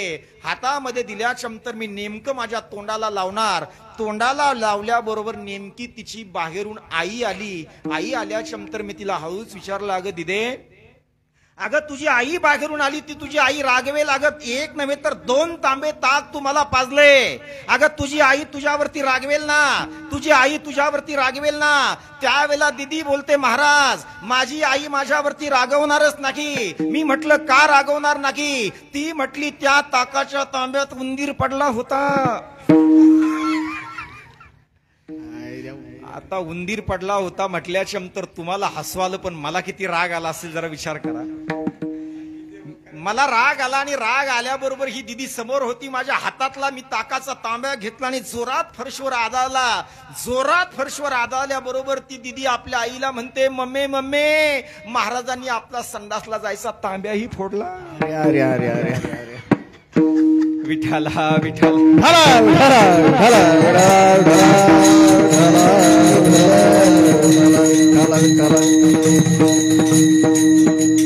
सगळे हुशार आहेत, सगळे फार सुंदर आहेत. हे आमचे लहान लहान जे वारकरी आहेत ना, मला असं वाटतं हे भविष्यामध्ये कुणीतरी जगद्गुरु तुकाराम महाराज होणार आहेत. हे लहान लहान जे माझे वारकरी आहेत ते भविष्यामध्ये कुणीतरी, मला असं वाटतं, भगवान श्री ज्ञानोबाराय असणार आहेत. मला असं वाटतं हे जे लहान लहान माझे आळंदीतले वारकरी आहेत, हे जे माझे आळंदीतले साधक आहेत ना, अरे दारोदारी जाऊन आज मधुकरी मागून माझ्या ज्ञानोबारांची सेवा करण्याचं काम करतायत. ज्ञानोबारांच्या दारामध्ये आलेला माणूस किंवा आलेला साधक, त्याला रिकाम्या हाताने माझे माऊली कधी पाठवणार नाहीत. हे मला असं वाटतं माझ्या ज्ञानोबारांची कृपा आहे. अरे आमच्यासारखे हजारो रेडे, अरे मला असं वाटतं 4 पायाचा एक रेडा माऊलींनी बोलवला तर ज्ञानोबारांचा इतिहास निर्माण झाला. पण गायकवाड काका, आमच्यासारखे हजारो रेडे जर माझ्या माऊलींनी जर बोलवले असेल तर मला असं वाटतं की उपकार माझ्या ज्ञानोबारांचे आहेत, आम्हाला हे विसरता येणार नाही. विठाला विठाला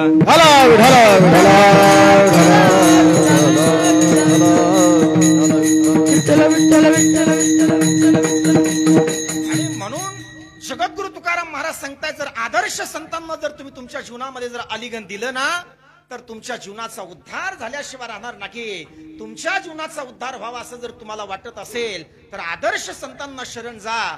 मला असं वाटतं आदर्श संतांना जर शरण गेलात तर तुमच्या जीवनातला तोच खऱ्या अर्थाने सुदीन आणि सोहळा असेल. अभंगाचं शेवटचं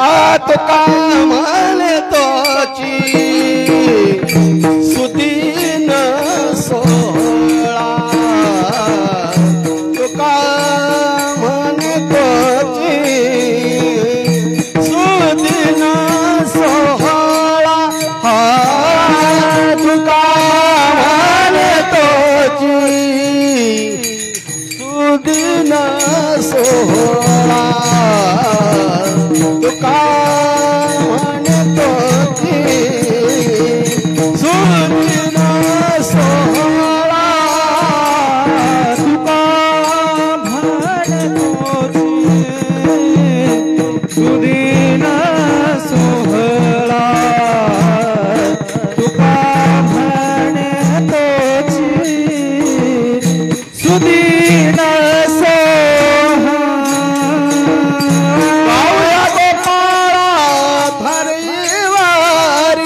गाऊया गोपाळा धनिवारी, आवडे दहारी अंतरा पसोनी, आवडे दहारी अंतरा पसोनी, आवडे दहारी अंतरा पासोने, आवडे हारी अंतरा पासोने.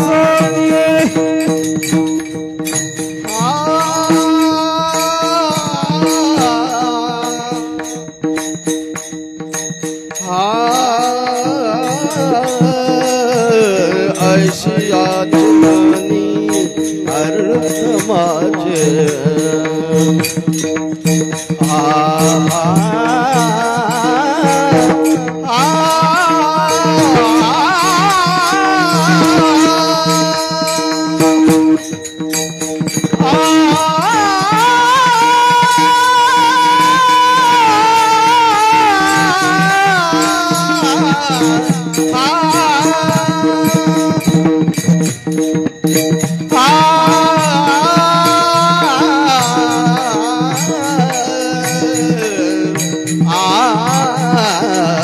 ऐशियाचे अर्थ मनी माझ्या, ऐशियाचे अर्थ माझ्या मनी,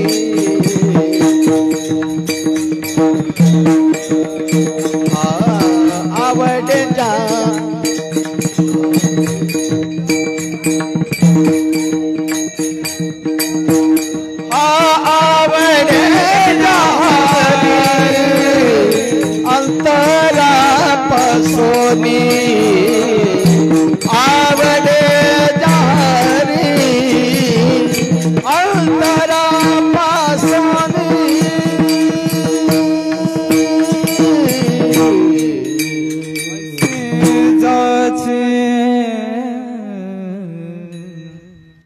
या सगळ्यांच्यासाठी एकदा जोरदार टाळ्या वाजवा. सगळ्यांची नावं मला माहित नाहीत. फार सुंदर साथ त्यांनी आपल्याला केली. दर दिवस ते अशी साथ आपल्याला करतायत. महाराज रोज आहेत, तुम्हालाही नमस्कार. सगळेच अगदी तुम्ही सगळेच माझ्यावरती प्रेम करणारे आहात, म्हणून सगळ्यांना मी या ठिकाणी मनापासून धन्यवाद देतो बरं का. शशिकांत दादा, जीवनामध्ये योग्य साधूची भेट जर नाही झाली, योग्य साधू जर जीवनामध्ये नाही मिळाले ना, तर आयुष्याची वाताहत झाल्याशिवाय राहत नाही, लक्षात ठेवा. मला असं वाटतंय आळंदीमध्ये येणाऱ्या साधकाला आपल्या जीवनाचं उद्धार करून घेण्याची जर इच्छा असेल, आपल्या जीवनामध्ये जर खऱ्या अर्थाने क्रांती करण्याची जर इच्छा असेल, तर आळंदीमध्ये आजही सद्गुरू कुऱ्हेकर महाराजांच्या सारखे संत अस्तित्वात आहेत. त्यांच्या चरणाला जाऊन तुम्ही लागा. मला असं वाटतं तुमच्या जीवनाचा उद्धार झाल्याशिवाय राहणार नाही. आणि अशा आदर्श संतांची भेट होणं, अशा आदर्श सद्गुरूची भेट होणं, मला असं वाटतं हा तुमच्या जीवनातला सुदीन सोहळा आहे. अरे चांगल्या संतांची भेट होणं, मला असं वाटतं हे तुमच्या जीवनातले एक खऱ्या अर्थाने एक चांगल्या दिशेने तुम्ही जात आहात असं त्याचा अर्थ होतोय. म्हणून तुका म्हणे तोची सुदीन सोहळा, गाऊया गोपाला धनीवरी. संतांच्या अंतःकरणामध्ये दया असते आणि त्यांच्या अंतःकरणामध्ये दया असल्या कारणाने ते तुम्हाला सन्मार्ग दाखवण्याचं काम करण्याचं काम करतायत. आणि गोष्ट लक्षात ठेवा, साधू काहीही झालं तरी चालेल, पण साधू समाजाचं अंतःकरण कधी तोडत नाहीत महाराज. काहीही होऊ द्या, त्यांना कुठल्याही अर्थात लेवलला जायची वेळ आली तरी ते जातील, पण साधू समाजाचं अंतःकरण कधी तोडत नाहीत. काय झालं, मला घडलेला प्रसंग मला आठवतोय. ज्या वेळेला देवकर महाराज आम्ही आळंदीमध्ये सिद्ध बेटामध्ये जयराम महाराजांच्या संस्थेमध्ये शिकत होतो ना, मला आवर्जून पुन्हा पुन्हा बोला वाटते, कारण मी बऱ्याच दिवसाच्या नंतर आळंदीमध्ये अर्थातच 6 महिने तरी झाले असेल मी कीर्तन अर्थातच करण्याचा मला योग आपल्या सप्ताहामध्ये आलाय. ज्या वेळेला सद्गुरू जयराम महाराज भोसले यांना भेटण्याकरता एक बाई आली होती. झालं माझं कीर्तन. बाई भेटण्याकरता आली होती आणि बाई भेटण्याकरता आल्याच्या नंतर 5 वर्षाचा मुलगा तिच्या सोबत होता. ती 5 वर्षाच्या मुलाला घेऊन बाबाच्या सानिध्यामध्ये अर्थात बाबाच्या समोर आली. तुका म्हणे तोची सुदीन सोहळा याकरता मी बोलतोय. त्यावेळेला ती 5 वर्षाचा मुलगा घेऊन आली आणि बाबाला बोलते, बाबा माझा मुलगा पोटामध्ये असताना माझं सौभाग्य हरवलंय बाबा.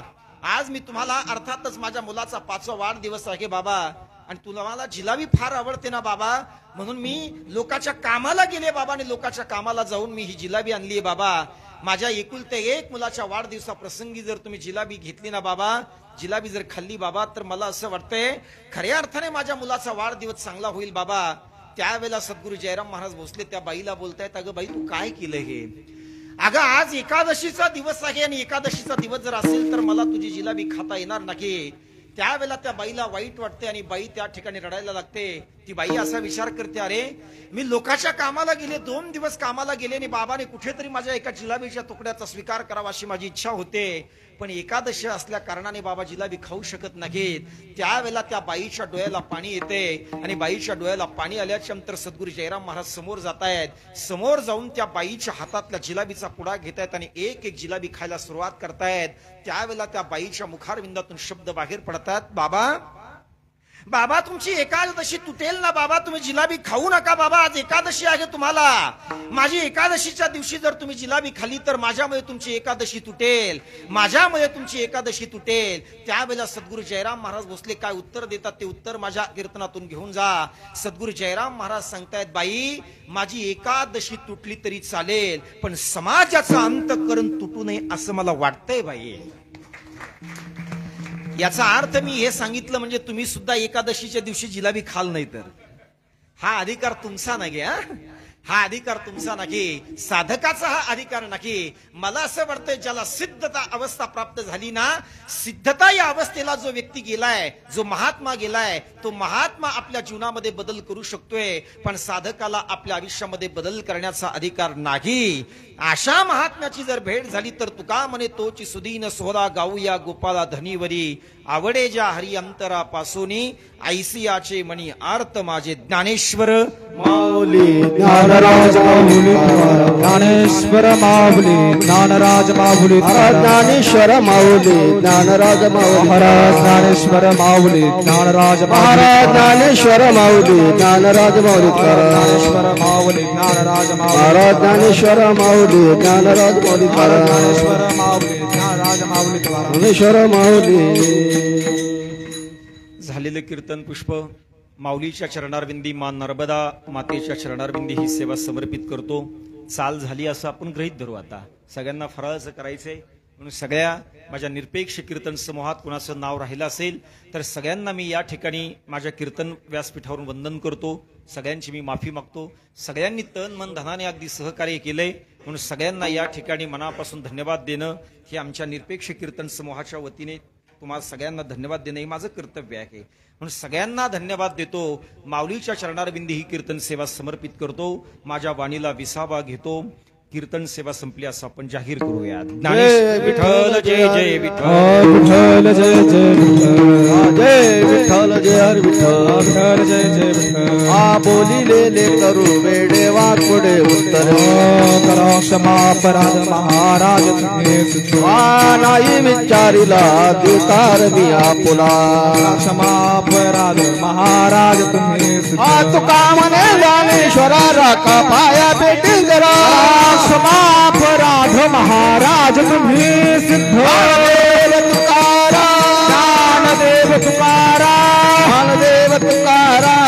ज्ञानदेव तुकाराम. ज्ञानदेव तुकाराम. ज्ञानदेव तुकाराम. तुकाराम तुकाराम तुकाराम तुकाराम. पुंडलिक वरदे हरि विठ्ठल श्री ज्ञानदेव तुकाराम. पंढरीनाथ भगवान की जय. माऊली ज्ञानेश्वर महाराज की जय. नर्मदा मैया की